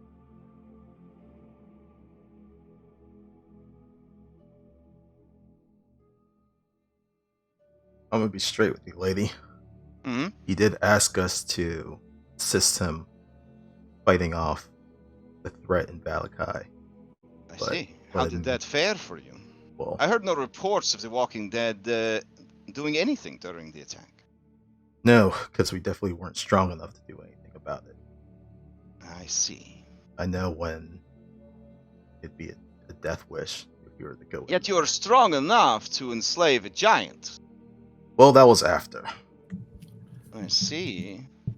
Such growth, you must have the blood of heroes. He's not enslaved. Yeah. He's just, for some reason, a friend of one of our companions. Yep. After about the third time. Yep. After about the third time hearing Esmeralda bash Baylor, Daniel's gonna walk up and say, "He's my friend, and his name is Baylor, bitch." He raises an eyebrow at you. There goes to intercept Daniel. And she raises a head and says, "I do not kill him. It will anger the giant and complicate things. I have met small tyrants like you before. You use your wits to outsmart those stronger but stupider than you. You think that his strength is your strength. And in the way you're not wrong. But you play a dangerous game, boy." Oh, Daniel's ignoring her. He's thinking back to when he got a good look in the wagon and saw that thief sign. He just wanted to get closer to see if he could see anything similar on the tower that might give him a clue. Okay. Yeah, give me an investigation. Oh, well, investigation would mean you could actually get up to the tower. So from a distance here, you just give me a perception to see if you can kind of notice anything off the top of your head. Okay. Oh yeah, with your check, you can't see anything like from this distance, but you do see that the scaffolding, a skilled climber, somebody with like acrobatics and athletics, could brave the scaffolding to try to access the upper floors that way. Maybe someone with a climber's kit? Maybe. Yeah, maybe. But yeah, ignoring what she said, he's gonna kind of look past and say, "I got a good look at your boss's wagon, and you know, I think I got a good eye for him, and maybe we can sneak around." If you're clever enough to enslave a giant and foolish enough to call me a bitch, then I think that you are the perfect man for the job. Oh, she gets right in his face. His name is Baylor. And he's solid, yo. When he gets up in her face, he pushes him away. Oh, Hard. yeah. Yeah, give me an athletics check, Liar. Daniel, give me an athletics or acrobatics. Neither are good. Oh, Oh, Just say no! no. Oh, They man. just chest Excellent bump. start. Excellent start. 8 to an 8. Wow. So, yeah, you go to push him, and Daniel, you dig so deep. You don't know where it's you don't know where it's coming from. Maybe this is strength from your friendship with Baylor, but He's standing up for his French yeah. man. Yeah. So as you go to push him, you give Liar a look that says, "I've been through a lot of shit, man. I've been through a lot of shit." And Liar, maybe there's that moment where you're like, "This guy's been through a lot of shit." Esmeralda says, "Your attitude is not going to win you many friends. Is there something about me specifically that upsets you, boy?" I think it's just that you keep bad talking his friend. I see. If you want to be friends with the giants, that is your business. If your allies are okay with you keeping that thing as a pet, that is on them, and I will no longer voice my opinion on the issue. Now, let us move forward. Do you have an idea of how to enter this tower? Maybe. Gotta take a look. And if they By get all out of this. means. Yeah, Daniel will approach and start looking for a thief sign. Okay. Give me an investigation. All right, and I will use a psychic die on this if necessary. Okay, it's a good check, so you do not need to worry about that. Looking around, you do definitely see that there are signs of occupation here. Recent footfalls, and disgustingly, there seems to be a window above you where someone keeps emptying a bucket or chamber pot, because you find nice cold shit, and there's definitely the smell of urine. Mm-hmm. Indications that, there is somebody inside this tower. You look around at the tower door, and it definitely has the vibe of being dangerous. You can't really put a finger on it, but looking around, you see scattered in the grass and the mud surrounding the tower are the remains of human bones.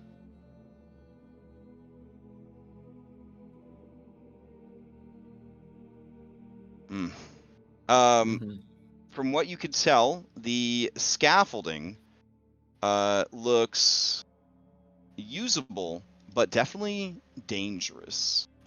Anyone over, say, 200 pounds, including carried equipment, would probably cause a collapse. That's how bad a shape the scaffolding is in. But you think that if somebody and their equipment was under 200 pounds, they could probably get up there with a couple of acrobatics and athletics checks, and it would lead to a hole in the northwest wall on the 3rd floor. Right. But when I say that this is rickety, it is rotting wood beams supporting a rickety scaffolding which groans and creaks with the slightest breeze.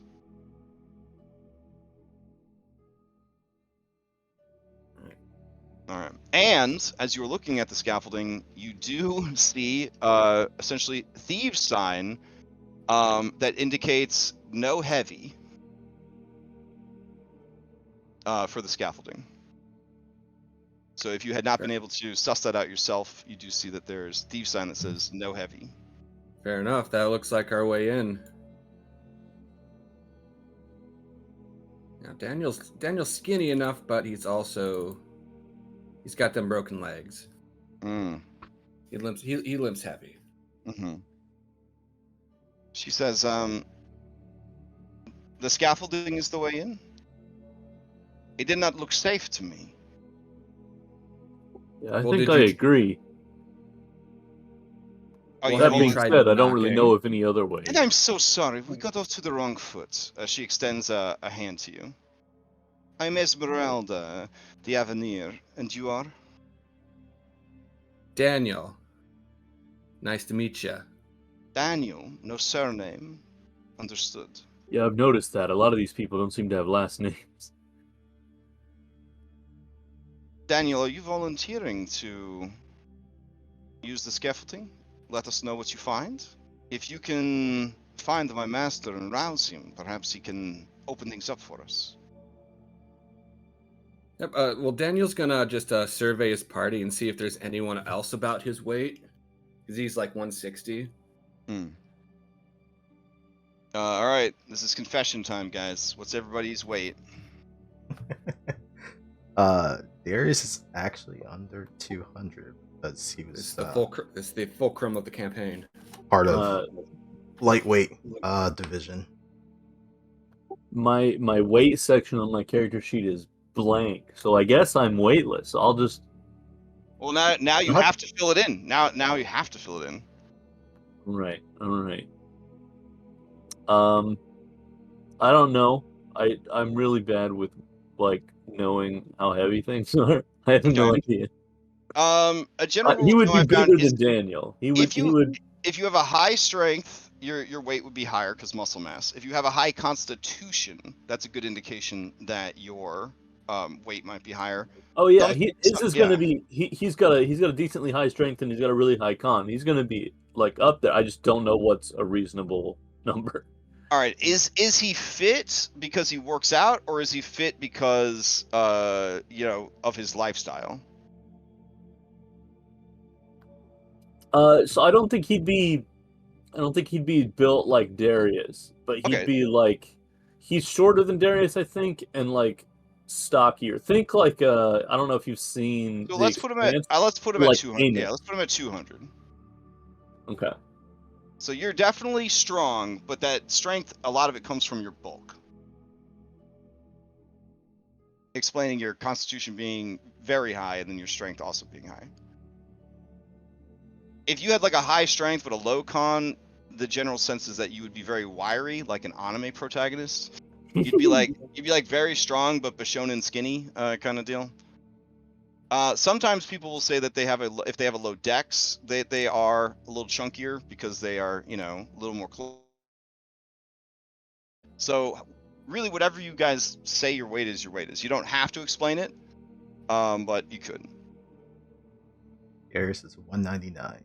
Had to be on the 205 limit or lightweight. All right. Division. It says here that Mackenzie is 183. Mm-hmm. She's a thick All right. girl. That booty. Irina is 110. Izzy is 120. Kureus, despite his tremendous physique, comes in at a slim 179.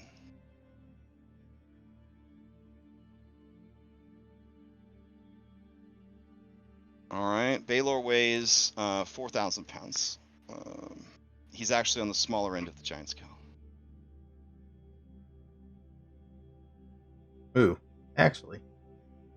How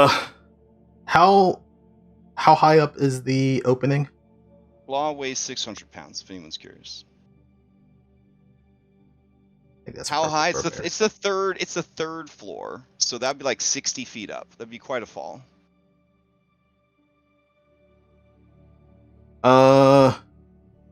Darius would ask Daniel to ask Baylor to pick up Darius and chuck him up to that area. You want him to throw you Yep. at the tower? Yep. Okay. What? Darius Okay. is going to then, if he's possible, use his grappling feature on his prosthetic to hit the Okay, ledge. so how tall is Baylor compared to that doorway? Oh, to the front door? Yeah. Baylor is what, like 15 feet tall? Each creature 15 by 15. Yeah. Okay, so let's assume the door is like, however tall doors are, 6.5 feet or whatever. Mm-hmm. So then you've got those stairs, and they look like they're probably about half or 3/4 as tall as that door, and then you've got maybe another door length on top of it. I feel like you could just climb off of Baylor onto, like, right here, Mm-hmm. and then you could see about trying to get in through the window. Not a bad idea. Well, is that one large enough for someone to go through? Is that the opening in question? It has a very arrow slits kind of way. This scaffolding is not leading to a window, it is leading to a hole in the wall. But you can see that there is actual windows on the top floor, the 4th floor. The ones down here, you see how narrow these are on the top floor? Yeah, that's the size of these. So like a medium could try to squeeze through with an acrobatics, or it'd probably just be an acrobatics, honestly, because it's fucking solid stone. It'd be pretty rough if you athletics yourself through it. Esmeralda says, then says, or we could figure out this puzzle lock. The problem with that is we don't have the right magic, I don't think. We have fire, possibly ice, lightning, and then maybe necrotic. But we've got the fire, you say you've got that. We've got maybe the lightning covered. That still leaves us with 2 things that...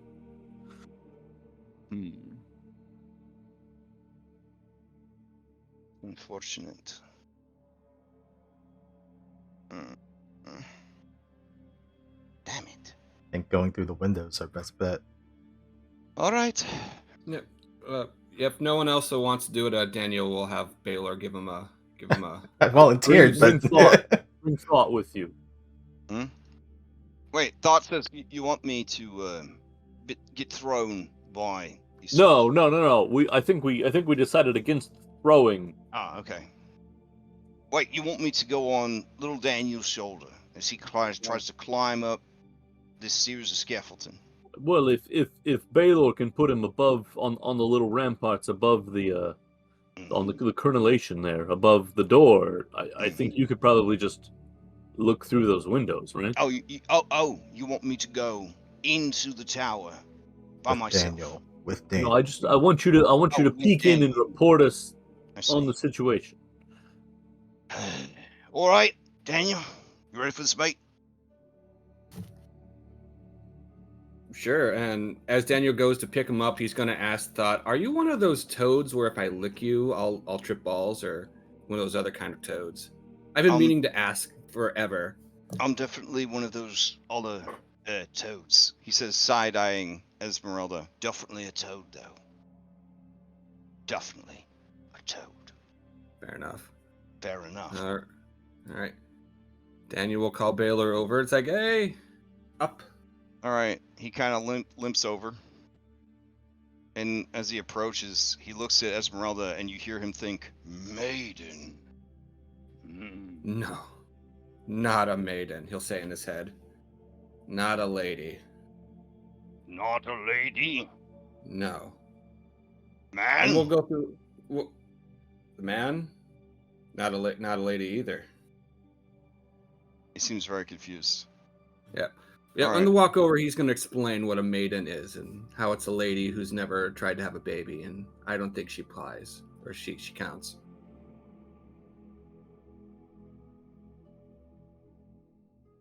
He kind of understands what you're saying, and he says, Baylor only eats small humans now. Make sure, maiden. Thank you. You're welcome, I think. He'll give him pats. All right. He lifts you up to the 2nd floor window. All right. Let me take you over to the 2nd floor.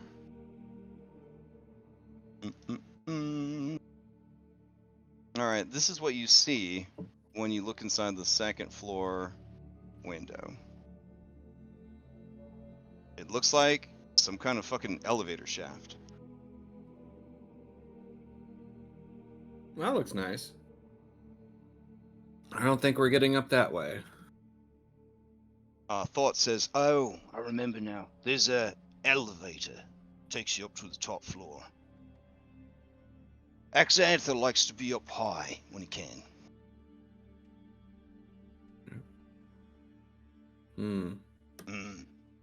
Yeah. You know, we could just go in the window, climb up those chains, all the way up to the top. We could. Couldn't.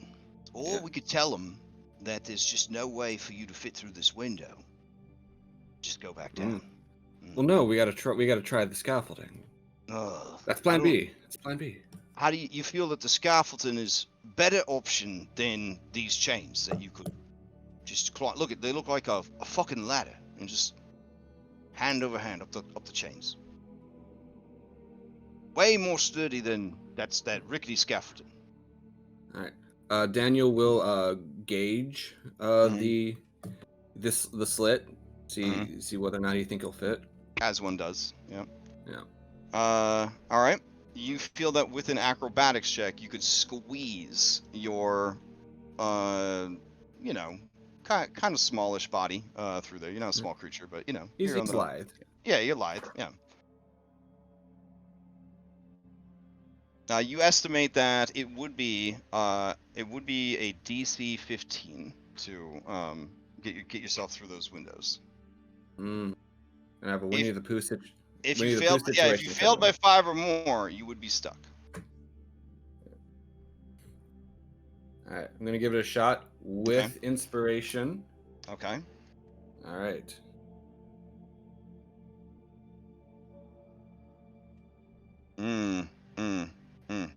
Okay, you didn't get stuck, but you're like, and you're like, your head, it's just like, you could feel it kind of get the squeeze as you try to like get it through there. You could get your shoulders, your chest, but your head was like holding you up. You could try again if you'd like.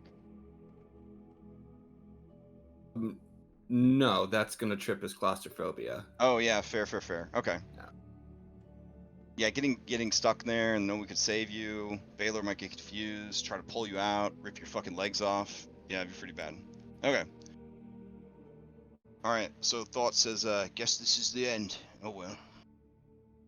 Nope. Then he's gonna get out his climbing gear, and we'll try the scaffolding. All right. So Baylor picking you up and putting you back down, and then you're gonna try the scaffolding. Right, All right.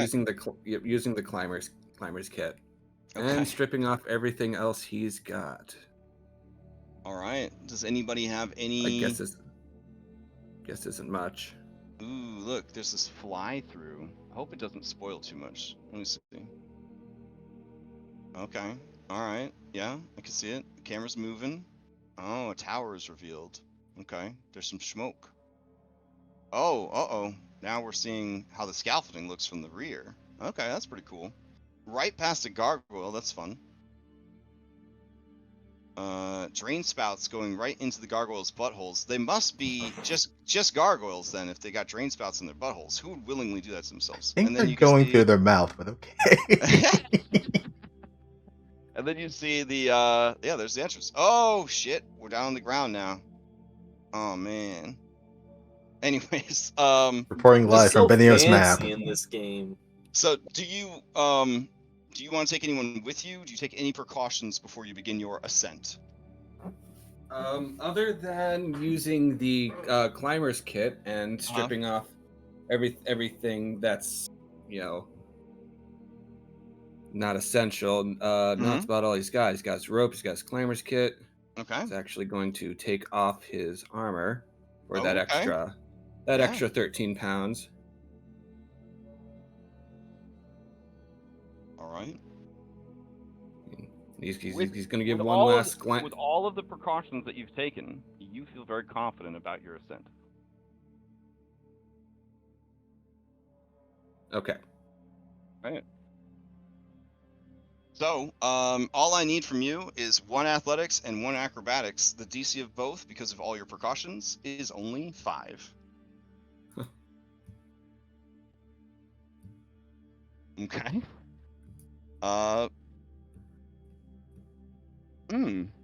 Faxpiration? Yeah, if you have it, yeah. Did you? Yeah, I got the Factoration today. That's a D8. Yeah. D8. What could go wrong? Oh.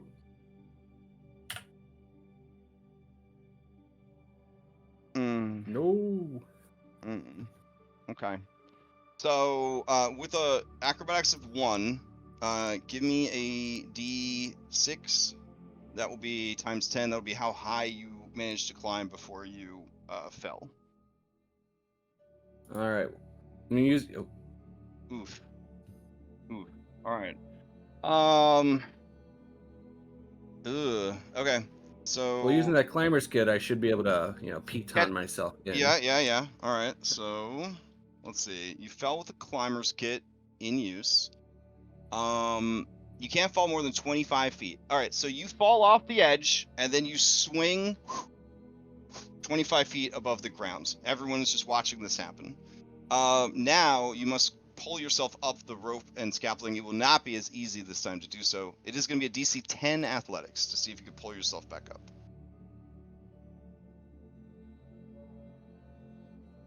All right, so you pull yourself back up. All right, so just give me a DC 5 acrobatics check, buddy, to get to the rest of the way. Okay. All right, so you make it into the 3rd floor of the tower. Yeah, at the top, he yells out, "Yeah, bitch!" Rotting wooden beams support the scaffolding, which groans and creaks with the slightest breeze. A series of ladders and platforms lead to a hole in the northwest wall of the 3rd floor, which you have made it to. As you enter the 3rd floor, it looks very similar to the previous floor. There's the hole where you came in. And it says 3rd floor. Time and the elements have all but destroyed this chamber, leaving a gash in the northwest wall and slimy black mildew on the walls. The wooden floor is completely rotted and has begun to fall apart in places. In the middle of the room, there is a hole in the floor and the ceiling with a rusty chain near each corner. Thought explains that the chains are part of the tower's elevator mechanism. So you are higher than you were before if you had gone in the 2nd window, but you would still need a way to get up to the 4th floor. But it would be a shorter climb on the chains if you went from here.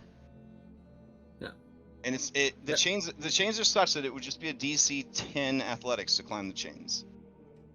All right. Thought, this is a stupid question, but does the front door open from the inside? Ooh. What a question. I've never had occasion to open the door on account of my special properties. Yes. So, we could check, but then we'd be climbing down, 60 feet of chains? Yeah. If Daniel's gonna look up and down and just see where the elevator is, he assumes it's up. That's a great thing to ask. Yes. As you check and you look up, you do see that yes, the what we would see here is actually blocked by a solid metal plate. So the elevator is currently up. All right. So there's no actual way up through here. Yeah. My bad. Yeah, you're right. Because because they said that the floor is rotting away in places, so you might be able to climb up and find a spot. But currently, yeah, it does look like it would be blocked. That's a good point. All right. Daniel will try and see if he can squeeze through a hole in the floor. Okay. So heading down, I'm gonna need an athletics check from you. The DC is 10. Oh, you're gonna try to climb. You're gonna try to climb up and find a way through the floor. Okay. Yeah. Then so it would be a DC 10 athletics to climb up the chains. So you enter the tower.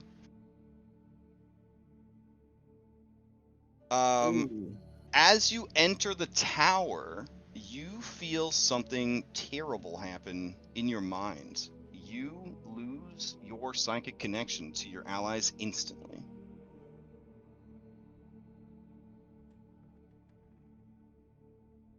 you feel all of these tremendous powers and abilities that have started to blossom here in this hell dimension abandon you. You also, as you're climbing, realize that 9 is pretty close to 10, but you are going to fail and fall very far. Can I succeed at a cost? Sure, this is an out of combat success. Injured. Your max HP is reduced by 25%. This lasts until the end of your next long rest. If this result occurs during a long rest or camp, you keep the effect until the end of the next long rest. That's pretty rough. It's like he tears himself on a board, just rips into his back. Yeah, absolutely. I would say that, yeah, you find a loose board, you kind of bam, like hit it up out of the way, and you pull yourself through. But as you do, yeah, you just tear up your shoulder and your back. Your max HP, we won't say it out loud to embarrass you. It looks like you've already got it handled. Yep, got it. Underneath the max thing, you could just put minus that amount, and then you don't have to worry about changing your actual HP. Ah. Yeah. Let me try that. Okay. So I put you back to the number I saw before. There you go. Yeah, I've got it. All right, cool. And that takes you to the 4th floor. Let's see. You guys can see the scenes, right? I should be asking. Okay. All right. So you make it to the 4th floor of the tower. So far, so good, man. Honestly. So you would be coming out, I guess, from underneath this fucking rug. Right here. So I will put you in this room. You're gonna be hella small. Let's see. Story of his life.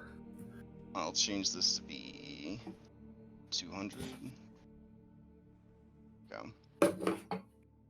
All right. So as you come up here, you see right away, sleeping in the bed, is Old Man Richard.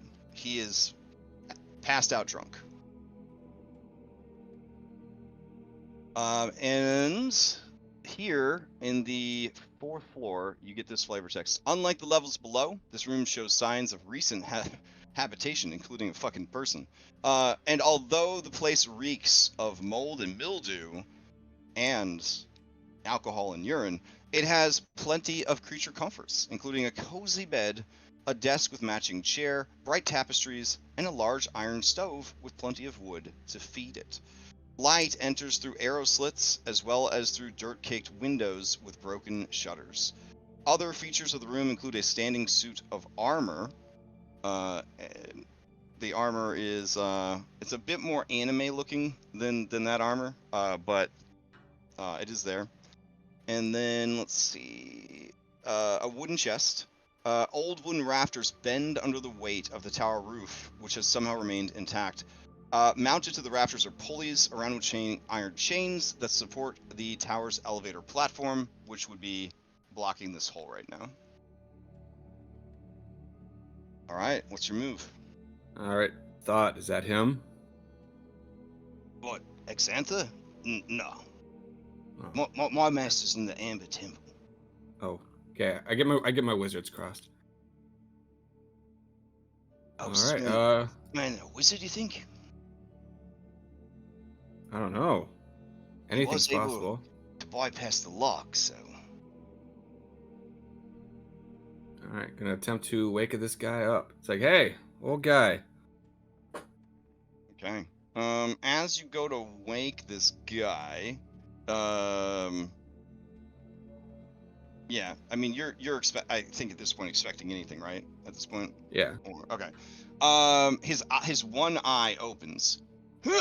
And he has a silver dagger in his hand, and he says, "How did you get in here? Huh? What do you want?" Wait, Like, his eye narrows. He says, "I know you. You're one of the... No, wait. Do I know you?" And he sees you have a frog on your shoulder, and he says, a wizard. That's how you got past the door. I would have heard the elevator, though. Would I? He reaches under his pillow and takes out a flask. You guys, he just starts downing it. It's like, whoa, hold up there. I'm with the Walking Dead. We came to find you. I found your wagon. You're with the Walking Dead. Those cowards who ran. Not something I would boast about, but that is up to you. I'm adopted. He lets out a bark of laughter at that, and he says, "Good recovery, quick wits." Who am I? Who am I? He asks you.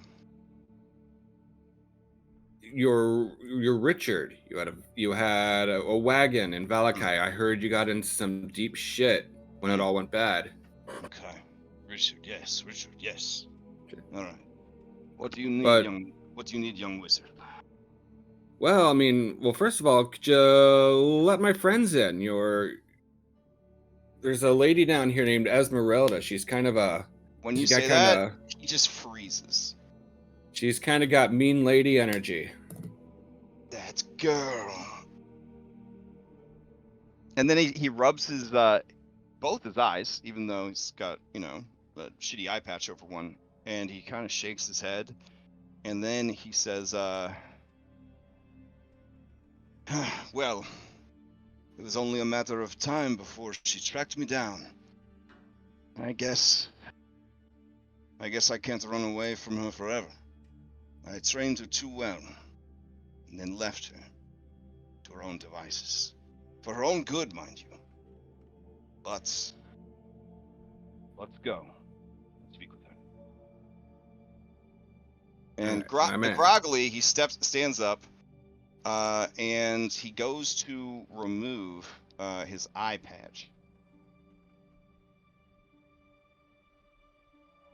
And as he does, you see that beneath is just a nasty sort of like cavity where like an eye once was. And he just sort of, like stumbles over to the desk, starts cleaning himself up with some water he's got in a basin. And he says, "I need a moment to make myself presentable." Yeah, take all the time you need. Thank you. He'll give him his personal space while he awkwardly, looks at a doodad somewhere. Okay. The room is full of doodads, and the suit of armor definitely looks cool AF. He wants to put it on and just just do like a side shuffle with it.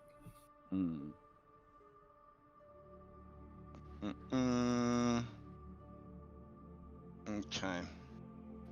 He's over there, he takes his shirt off, he's washed his armpits, he's applying some powder to his armpits, and then he starts scrubbing his face. Pretty vigorously. Like, maybe you've known a person in your life, or you are that person that takes like, getting the deep down pore cleansing like a little too seriously. That kind of feels like what he's doing. When he is done, he turns around and places some round glasses on his beak of a nose, and you see that the man has changed. Holy shit. And you see that on the desk is the fake beard, the bandage, all that kind of stuff, like a bigger nose, like prosthetic nose kind of deal. And he says, "Mundane disguise, the only real way to fool the enemy." He steps onto the elevator. Are you ready? He'll nod. All right. And you guys will head back down. Okay. Let's see. Interior fly-through. Oh my goodness. We're so spoiled. Oh, okay. But will we go down the elevator shaft? I don't think so. It couldn't possibly be that cool. Okay. So that's the 4th floor. Nice. All right. Yeah, we definitely have seen the 4th floor, buddy. All right. Oh, we're heading towards it. Oh shit! It's like a roller coaster. Oh wow! Hands up! What? Wow! Snap! All the pictures being taken. It's fun. It's fun to tease, but I mean, as a child who used fucking like pieces of candy and sneakers as D&D miniatures on a dry erase mat. I mean, this is pretty. Floor 3's not looking so great. Yeah, it's pretty nice. No, floor 3 was a bad situation. Oh, look at Floor this. 2, There's some not much there's better. some handsome men's down here at the bottom. So on the first floor, you see that the chains are being worked by muscular, featureless men that seem to be made out of moist clay. They're my next characters. All Not, four. not fully formed. They're Yeah. our next characters. Yeah. Beautiful. All right. So you guys reach the bottom, and he goes to the door, and as he approaches the door, he just says open and then he says open what you think is open several more times in other languages, and he says the command word from the inside is open in I suppose Barovian, celestial and infernal. So anyways, the door opens and the two of them emerge.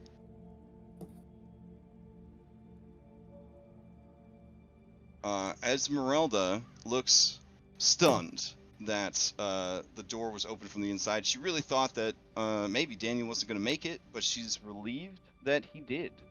And stepping out into the day with a squinty, sort of like pained look in his face from the the quote unquote daylight, you see a man who is not Richard Kleskov at all, but some kind of super nerd.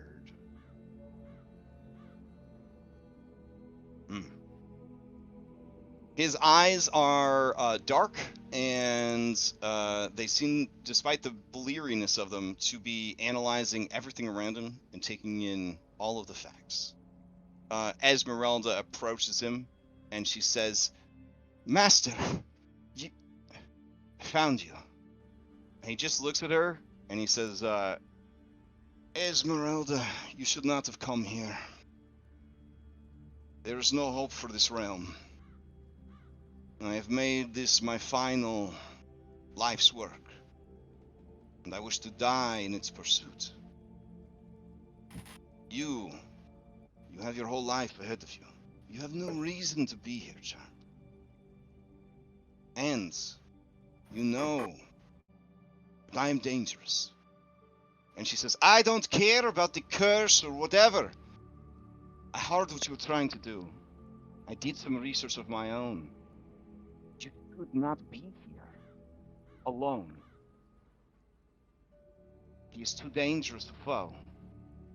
There are too many things in his face." He says, "You need to stop speaking. I see you have a great number of companions here. No Dragonborn. Interesting." Put a pause on that. Not exactly companions. We just met outside a few minutes ago. Also, Yes, but who you've are met you? me before, Darius. Oh, I am Richard Kleskov. That was. The old drunk that beseeched your aid to help mitigate the casualties of the Valakian Civil War. I understand why you weren't there, and I do not blame you. It is important to know the measure of one's strength. I think that the time has come for me to share what I know, and perhaps you to share what you know. Cannot do so here. Please, come inside. You do notice at this point, he has not left the tower. He is, like, in the doorway. But you will need to leave the giant and the bear outside. And the horse, though I can't imagine I need to tell you that, but just in case. all of us fit inside because this place looks pretty rickety as hell. Yes, it's remarkable how the spatial awareness of people in the 5th age of magic has changed so drastically. Many people can actually fit in a 5-foot square comfortably. Otherwise, every home that was built would have to be massively oversized. There's a Tiernan.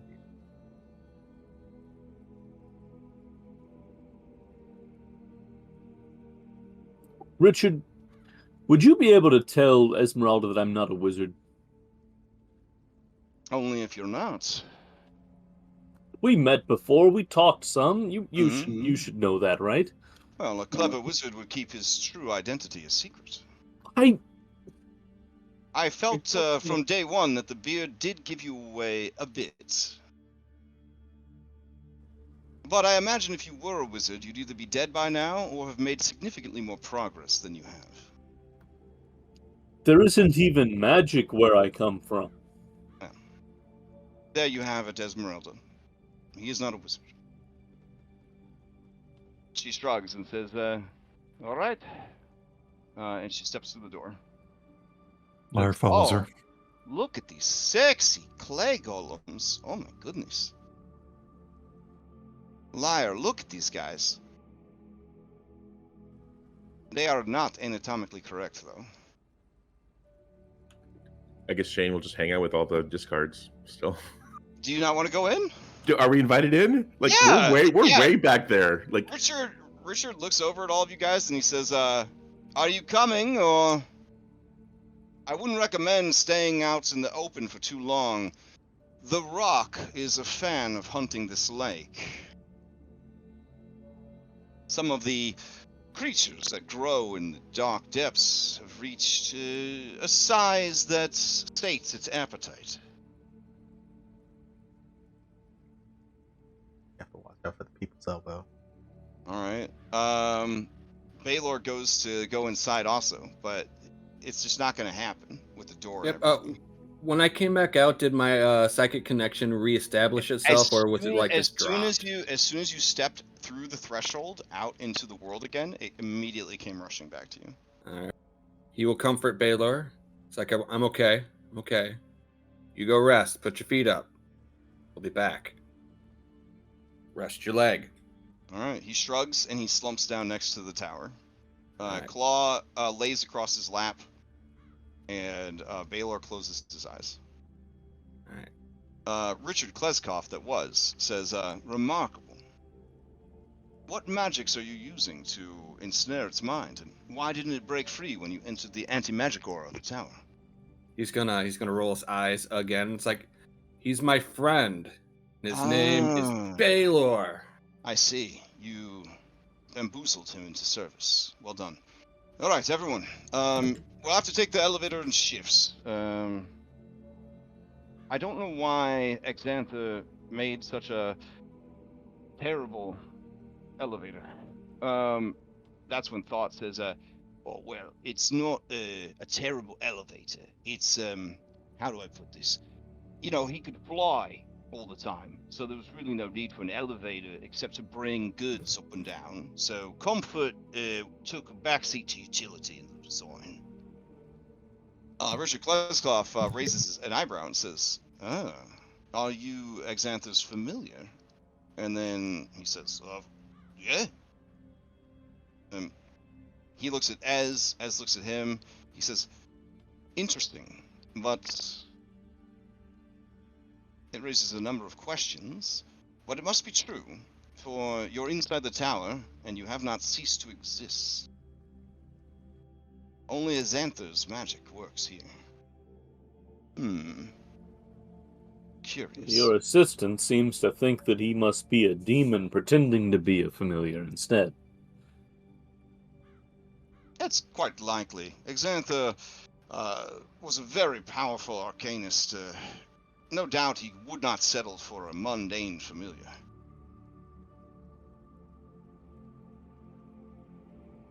Don't worry.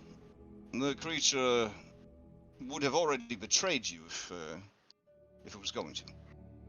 I don't think you're mundane, Thought. He says, no, I'm just a frog. Just a regular frog. Sure. So you guys ride the elevator up. The golems come to life, and raise the elevator up, and then someone has to ride the elevator down. Not the best design. And then the elevator goes back up again. So it takes like 3 trips or so, it feels like, to get everybody up there. It's an unpleasant ride, but you know, it works. Back at the top. During one of the trips, Darius would put the full Mac aside and whisper to her, "These people kind of know magic. Maybe we should ask them more about your stuff." Because it kind of has the feeling like we're just gonna put all the cards out on the table. So Maybe. Yeah. All right.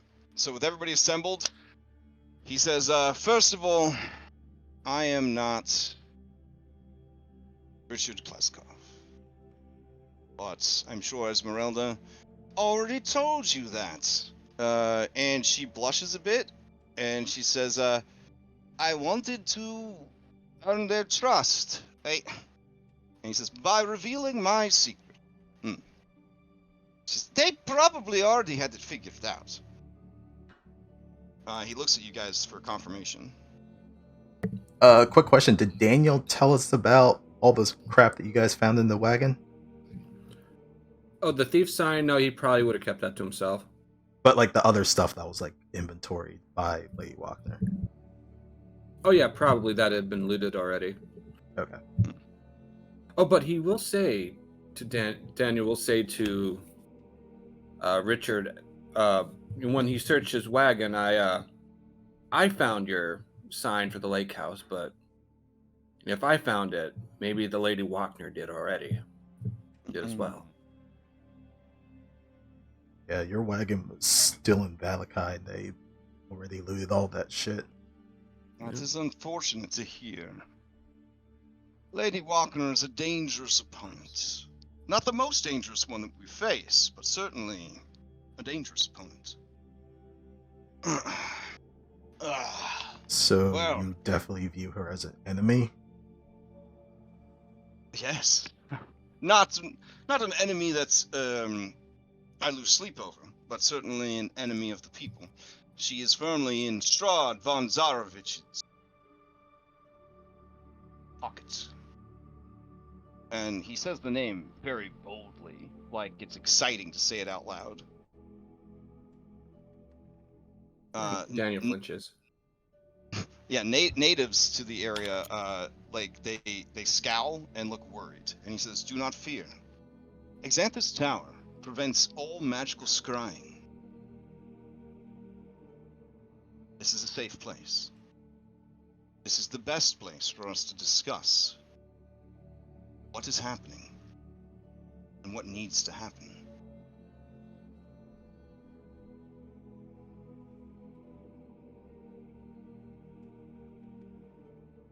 I mean, like we told her over there, we were honestly stopping by because we've heard quite a bit about this place, seeing if there's anything we could use on our way to Yester Hill. Now, is Yester Hill all you seek? There's a few things at Yester Hill that we need to do. I mean, first off, picking up that tree. And second off... The Gothias tree? Yep. Alright. I think the last time we talked with you, we said that we had talked with the Vistani, Madame Ava, and she said that there was something we could use down at Yester Hill. Can you elaborate on this conversation with Madame Ava? It is my understanding that she takes a great interest in outsiders, particularly outsiders who were brought through a crucible. She seems to believe that such individuals have the potential to bring about radical changes to the realm, changes that one day could result in its freedom. What did she say to you? What has she tasked you with? Well, if you're talking about a crucible, we definitely went through it. That stupid Durst Manor. That's how we got Yes, the fabled Death House. here. Yeah. That was on. Other crucibles I've heard of are the Stone Garden and the Carnival.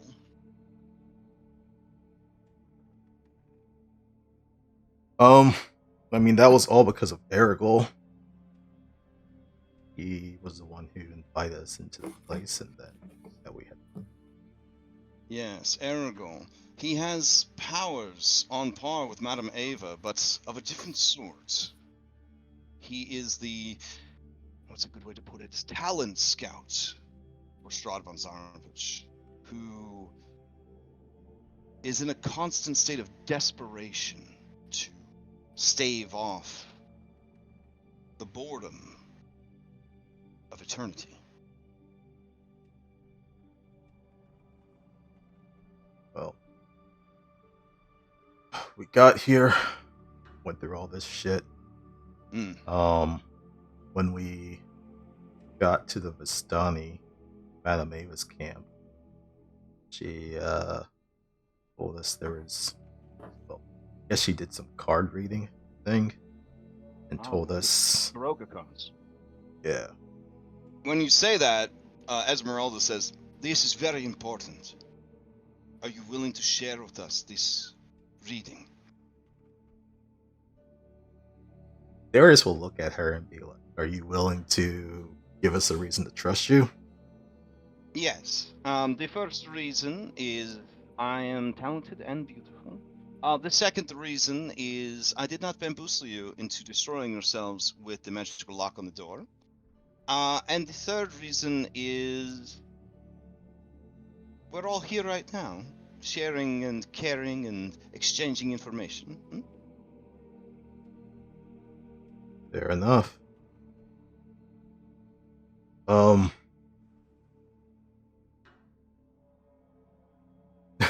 This is a part where Darius looks at Mac and be like, "Can you open your notebook?" But yeah, essentially we'll just say the whole Taroka readings that we got for the 5 Okay. cards. So the 2 most experienced monster hunters in Barovia listen to your Taroka reading again. Position 1, Wisdom. This card tells of history. Knowledge of the ancient will help you better understand your enemy.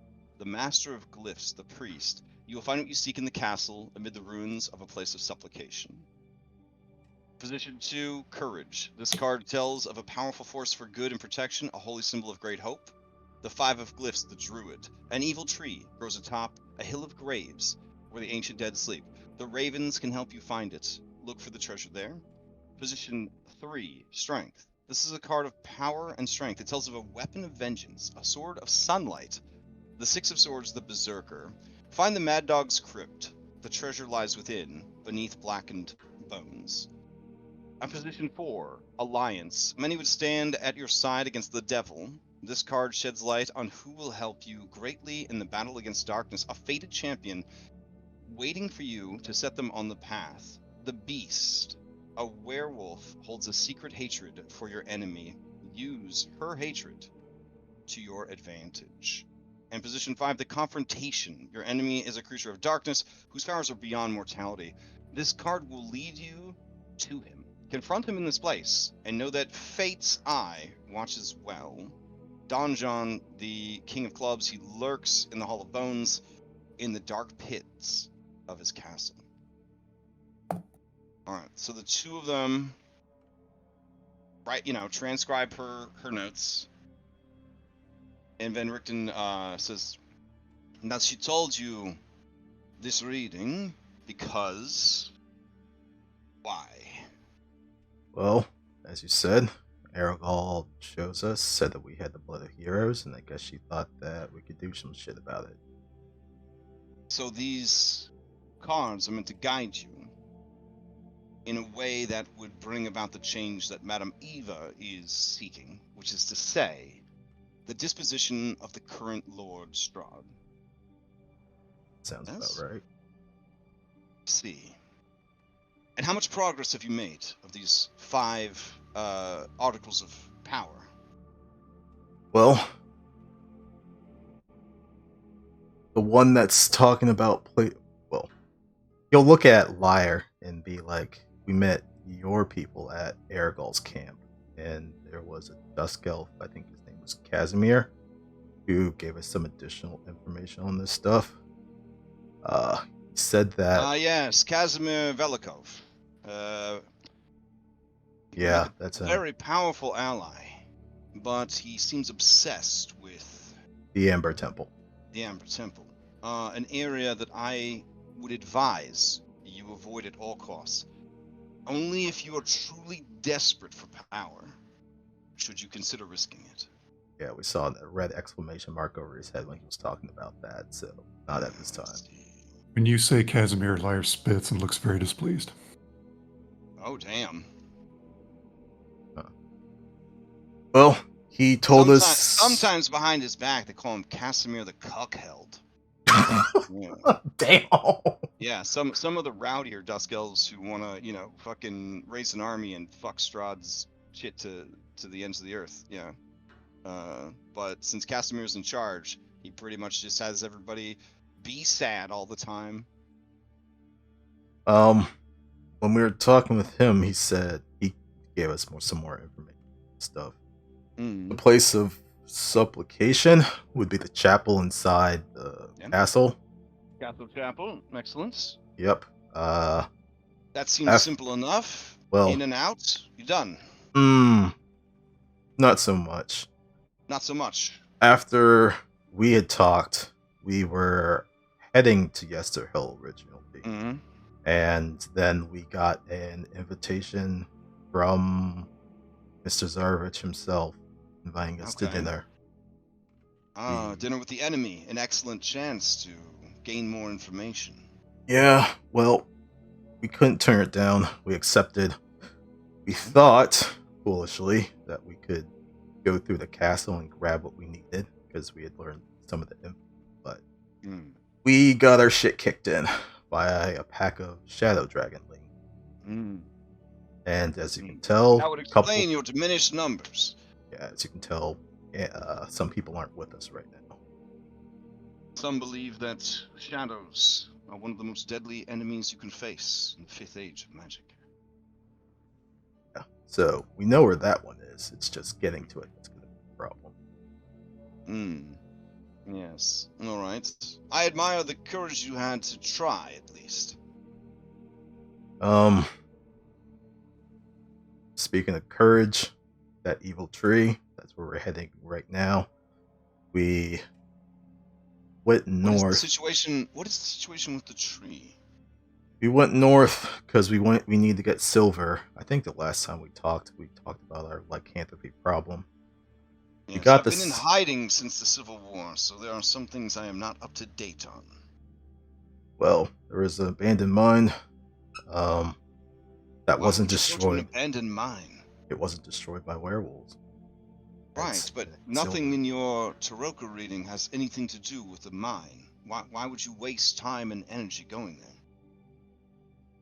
Well, we didn't want people in our group to turn into werewolves. I see. We needed the silver.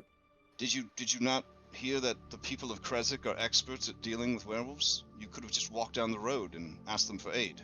Yeah, but then we start timers, and we don't want that. So, could you find a more better way to explain that to me? Yeah, I'm sorry. He wants a less meta way to explain why you avoided Krezk and went all the way to the buttfuck mountains. Well, silver mine, and then we also learned that there could be some Kavani that would help us in dealing with the tree, which we actually did both of those accounts. So your terrible decision still yielded fruit. Definitely the blood of heroes at work. More or less. So yeah. Now we're headed down to go deal with that tree. Now you're headed down to deal with the tree. I see. And you feel the tree would be easier to deal with now that you have a cure for your lycanthropy than before? No, we still have a few days before the full moon. But since we have some numbers and From what they've told us, the Kavani, they said that the Faithless are marching on Valakai. So The Faithless are marching on Valakai. Yeah, it seems they've raised something from that tree and sent it to Valakai. Have those people not suffered enough? They raised a tree. So while they're gone, we were going to go down there and rip it out, since they have less numbers down there. So maybe they raised a tree ent that they're bringing with them on their attack on Valakai. While they are marching on Valakai with this tree ent that they've made, you intend to slip behind their forces, go into enemy terrain, and with minimal guard, since none would want to miss the opportunity to go to war, slay the tree. That's the plan. The Kavani we talked to the north said that they would try and slow down that champion as long as we go down there and get rid of the tree. So we agree. You enlisted the aid of the Kavani tribes of the north. Help the people of Valakai in exchange for a promise that you would go and destroy the Gultheus tree. Yep. All right. You're not as completely inept as I thought you were. Says the guy hiding in the tower, but okay. That's fair and fairly earned. I overplayed my hand. I've been gathering information for some time, but as much as it pains me to admit this, especially in front of you, Esmeralda, I am out of my depth. There is just too many moving parts for me to handle it all myself. I mean, we heard what you did in Valakai, and that's pretty cool. But then again, it was also a shit show when Mr. Zarovich and all of his brides show up and push everyone's shit in. Yes. We met them. They're lovely. Well, they are quite lovely, yes.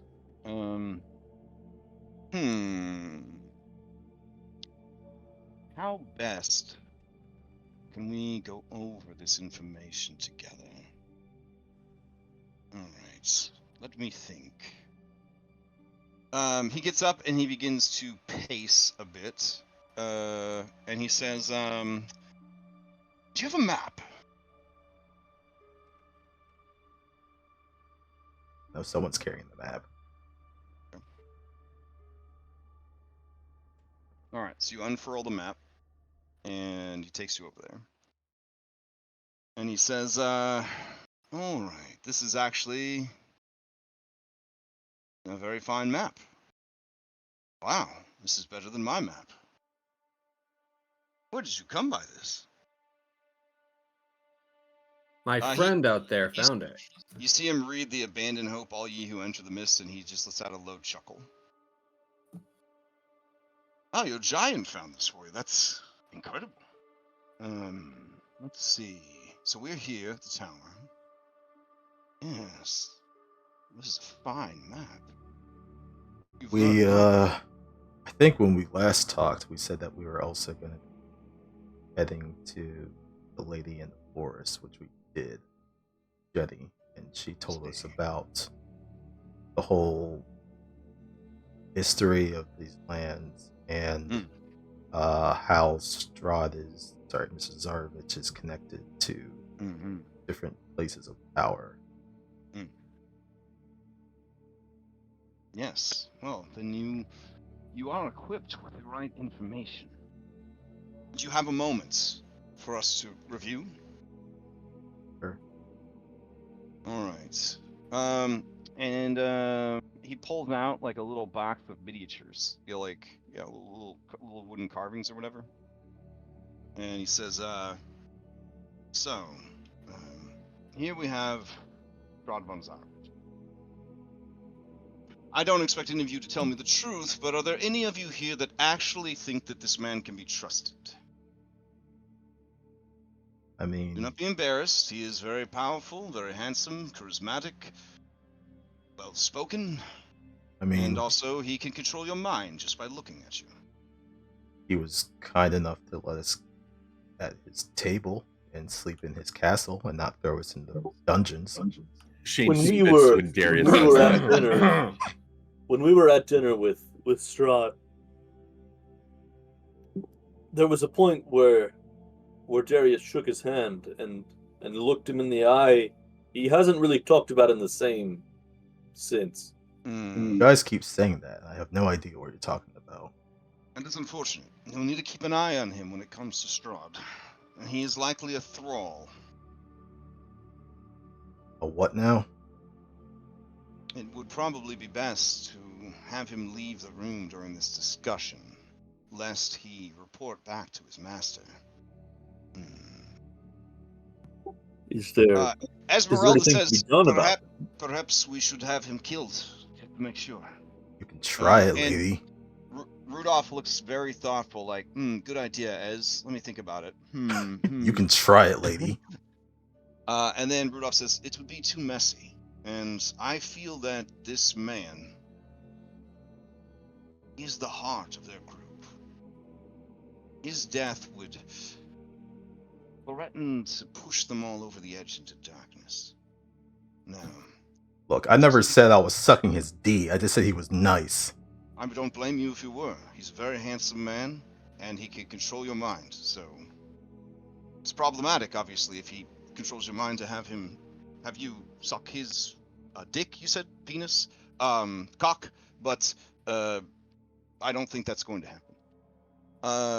But maybe. I'm not trying to say that you aren't also handsome in some way. He says, looking at your scars and your injuries and everything else. He says, we're getting off topic here. Keep an eye on this one. He's been compromised. Did he at any points go off on his own, Strahd von Zarovich? You said that after dinner he asked us what we were gonna do. And he said that we were gonna head over to Yester Hill because druids. He said that he was invited to watch some ritual that they were gonna do. Maybe he'll see us there. As you can tell, we haven't gone immediately there, and it seems like whatever they were doing, they already did it. So I see, okay. So Strahd von Zarovich has likely authorized, or at least gave his blessing to the actions of the faithless, therefore pitting his own servants against each other. I mean, honestly, I don't know about all of that, because those, from what we've heard, those faithless did something to him, and that connected him to the land, and then they've been poisoning the land, so that's been poisoning him, and it's just been a fucking cycle. So honestly, if you just kick the shit out of the faithless and get rid of them, how came you to this conclusion that they were poisoning the land and not the other way around? I don't know, it's just what I think right now. Of course, because you've been taken in as a thrall. The rest of you, I assume, are able to speak and have thoughts of your own? Yes. I don't think every single action Darius takes is dictated by Strahd. Of course. But I'm asking what you think. Do you think that the druids are poisoning the land, or do you think that Strahd von Zarovich is? Keep in mind I think that the it's druids... a feedback loop between all of them. I don't think any of them are good, and I think one of them doing something bad makes the other do something bad, which makes the other do something bad, and it just spirals it's a cycle. into worse and worse. I see. All right. Let me get the rest of these on the board. Strahd is served and protected by his brides. From what I have gathered, there are currently 4 brides. Ludmilla is by far the most dangerous, being an able spellcaster, a wizardess in her own right, as it were, and having the keenest mind of all of the servants. Anastasia is dangerous because she is unpredictable and charismatic. She can manipulate others into doing things they didn't think they were capable of. lower an honest man to the deepest levels of depravity, turn a paladin of the Morning Lord into a rampaging berserker. And then there is Valenta. She is a huntress. Her power to control beasts and fiends stems from her patronage of a particularly nasty, dark power, who she abandoned, Strahd von Zarovich. And then there's Escher, who I haven't heard too much about. Apparently he's a crybaby and cries a lot. Now, serving all 5 of them is a man named Rahadim. And as he says that, he looks right at the Dusk Elf, Liar. And he meets his gaze. This man, Rahadin, is vile beyond all comprehension. Performed genocide against his own race at the behest of his adopted family. There's something deeply disturbed about the man, but he is capable. Now, I He have had heard an aura of cries and shit around him. You know what that's about? I would assume that it is some sort of curse placed on him by the Dark Powers for the severity of his evil act. Now there is another who seems the Dark to be... Powers, Oh, who made yes? Strahd what he is. Mhm. We know that, right? Thoughts is, oh yeah, I've told you about that. Were so appalled by this man that they cursed him. I wouldn't say appalled. I would say they rewarded him in their own way. These creatures, these Dark Powers, are of an alien mind that we mortals could never understand. In fact, trying to understand their way of thinking, their motivations, it is a fast route to madness. Are you familiar with Cthulhu?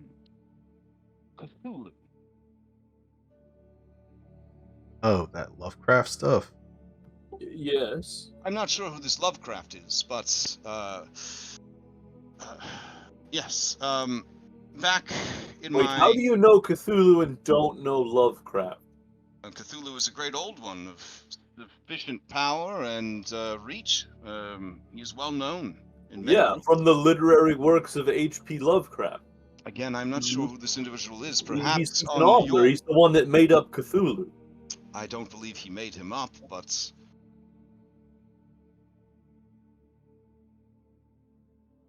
listen. In my homeland of Darkon, there were cults and scholars who studied Cthulhu. In the end, they were all driven mad, and the teachings and the study of such creature were outlawed. It is likely that Cthulhu's influence reached into your world, and that this Lovecraft person became a sort of prophet or disciple or both, spreading knowledge of that dark power gives it strength. All who know the name, all who know the stories, all who know the deeds. For creatures such as that, the greatest fate is to be forgotten. They want to be in the world. These entities here in Barovia, they were trapped here long ago by an ancient order of wizard priests. Their prison is the Amber Temple.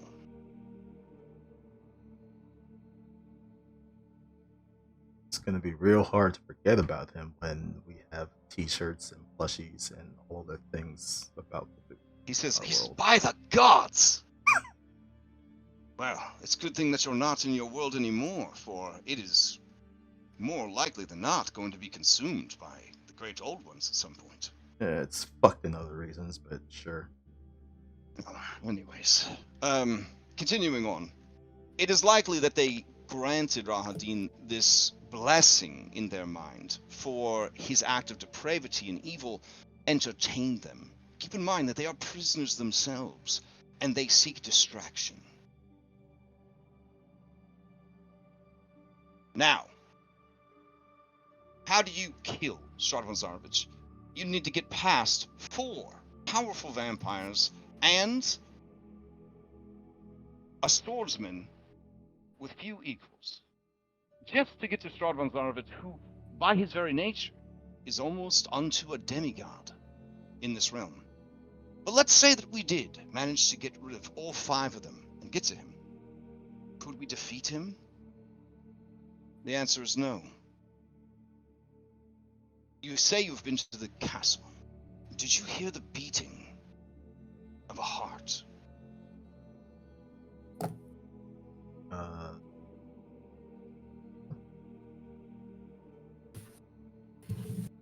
The castle is a living thing, and it bolsters the strength of its master.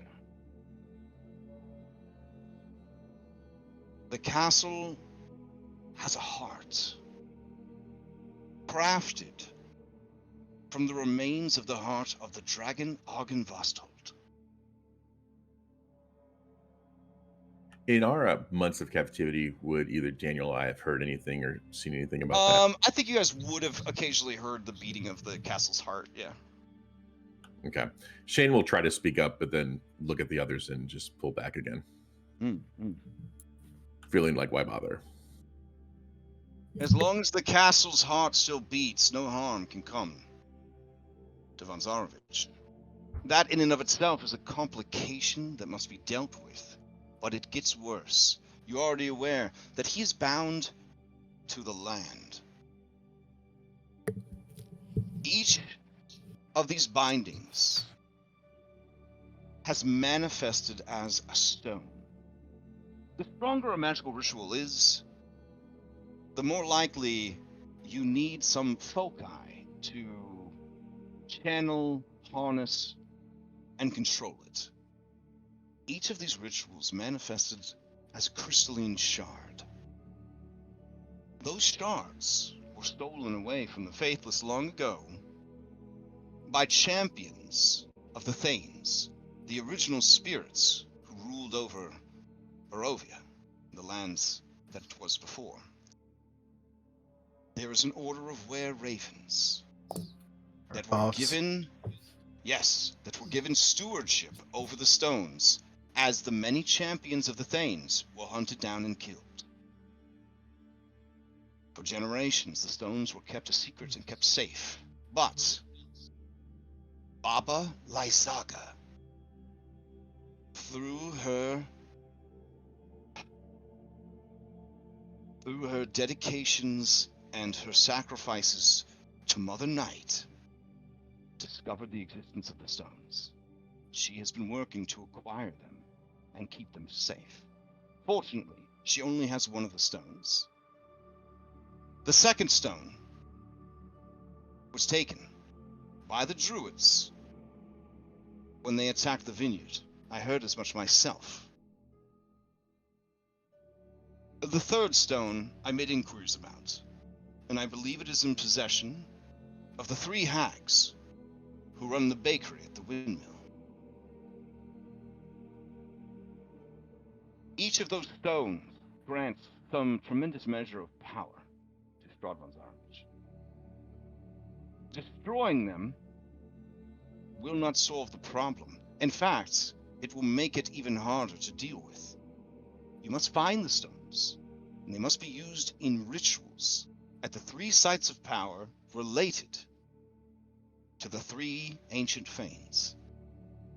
Those rituals can break the binding of the land to Strahd, making him vulnerable, removing his godlike powers.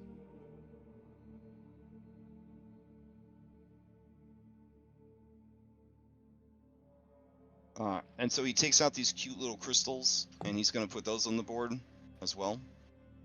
Let's see.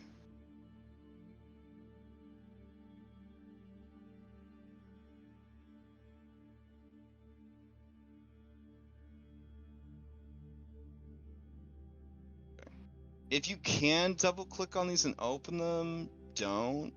They're just supposed to be like visual aids.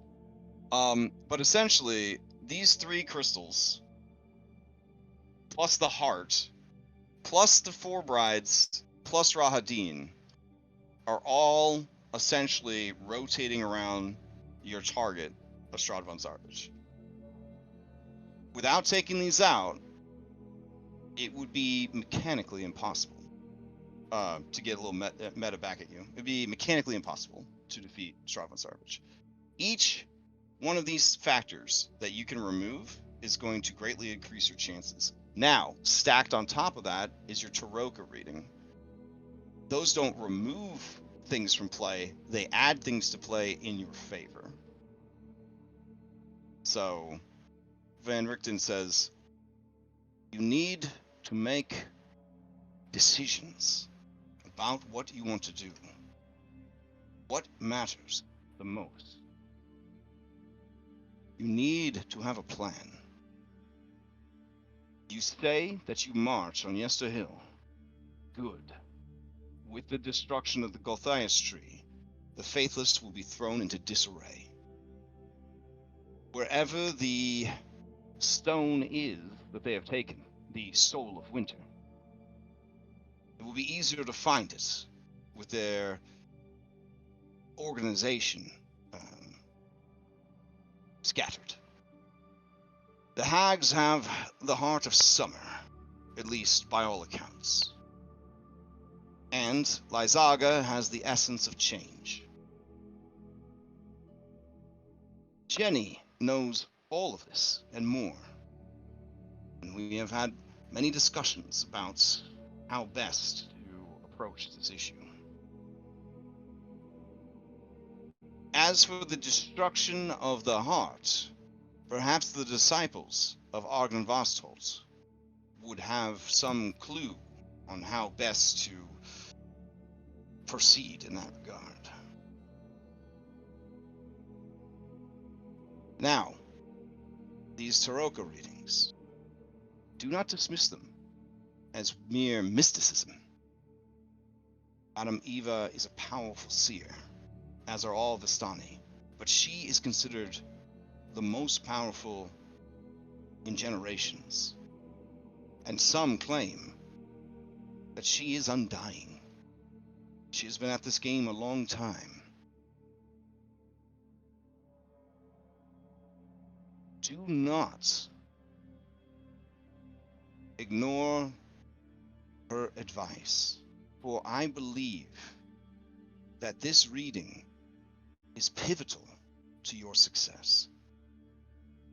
I guess the question I have for you then is, do you wish to see this creature, this tyrant, Strahd von Zarovich, removed, destroyed?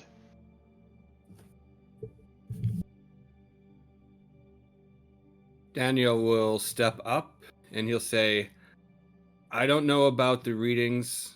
I don't know about the stories.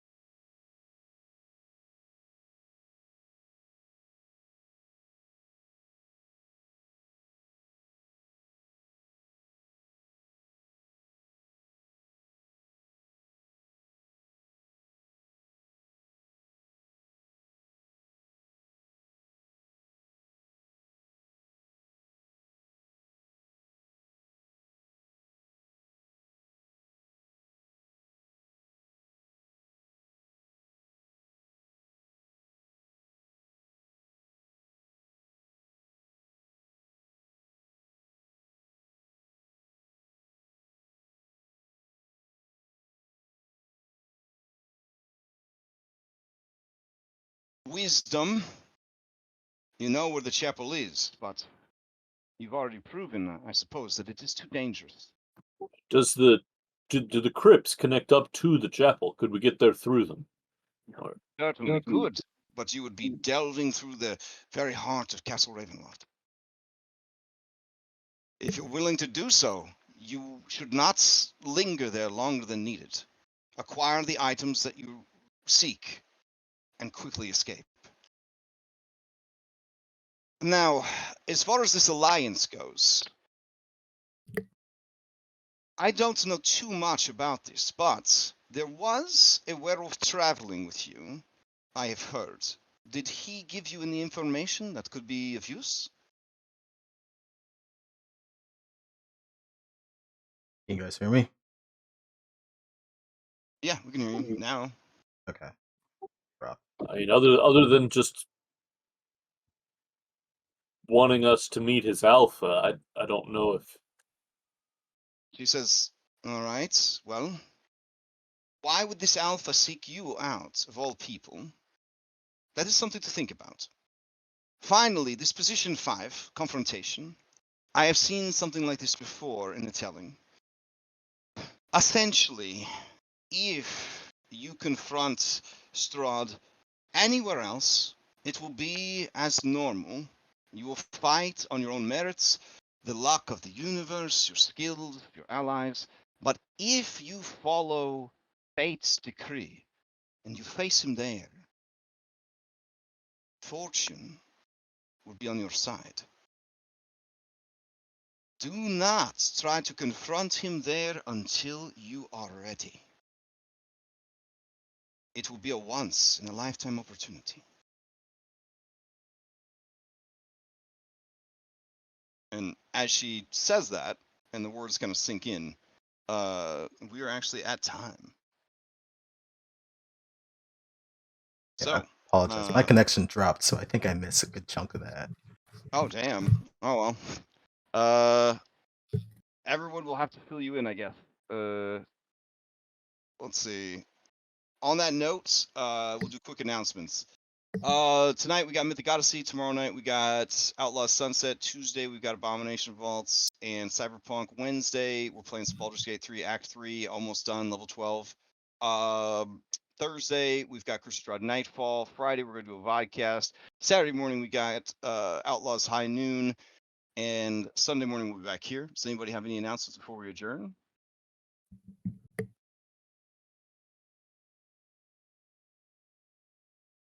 All right.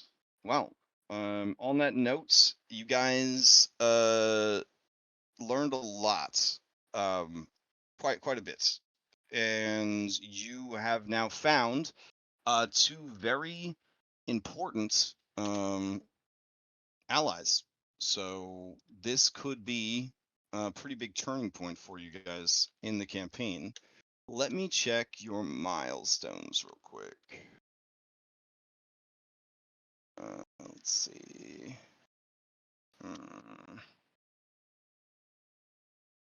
Because I might have good news for you before we adjourn for the week.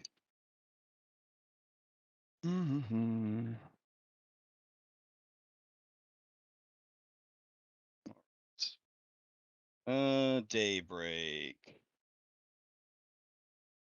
Okay. You guys had dinner with Strahd. Didn't do that, didn't do that. Nope, nope. Not yet. Okay. Mini milestone time. Let's see.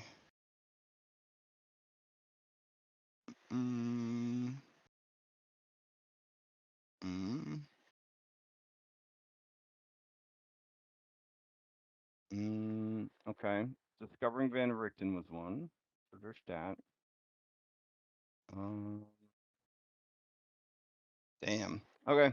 Unfortunately, you just got one mini. Nope. Wait. Two. There you go. Because you did explore the interior of the tower, which, depending on the timeline, this tower is different depending on where in the timeline you come to it. Sometimes it's very, very hard. Sometimes it's pretty easy. So that puts you at 6 mini milestones, which is a level up. Hey. Also, the tower does count as a sanctuary currently, so you could long rest here and level up, which might not be a bad idea.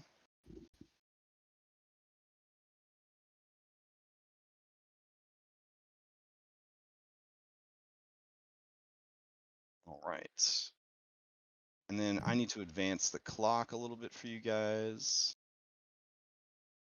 Go.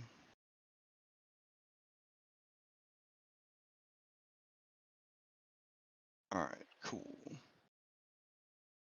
So, with that, if you guys have any questions about the level up or anything, let me know.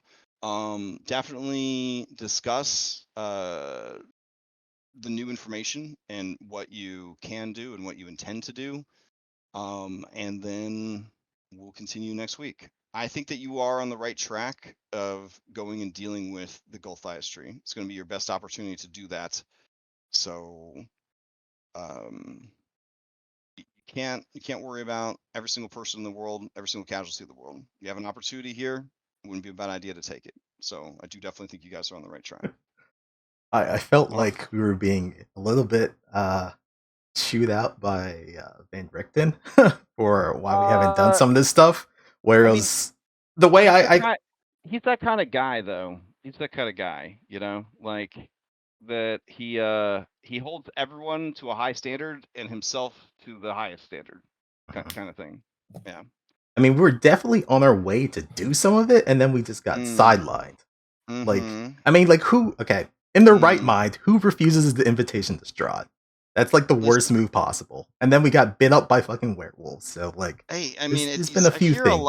I hear a lot of excuses being made. But, I'm not saying excuses. I'm just saying there's been a couple of detours to where we want to go. So yeah. I'm just saying that when he maps out for you the quest objectives that are the most important and sees that none of them have been accomplished, you gotta imagine that it doesn't look so good on your resume. You know what I'm saying? Like your hero resume. Like, hey, there's these 8 things that would be really great if you did. There's these 5 people that'd be really great if you killed. No progress. So I mean, he's disappointed. He definitely has the vibe of disappointed dad for sure. Sorry, Grandpa. Well, I mean, words are wins. Show him you're sorry. Start actually doing shit. So, all right. On that note, I am going to head out. Hope everybody enjoys their Sunday, and we'll continue this next week. All right. Thanks for running, and thanks everyone for tuning in. Catch you next time. Peace.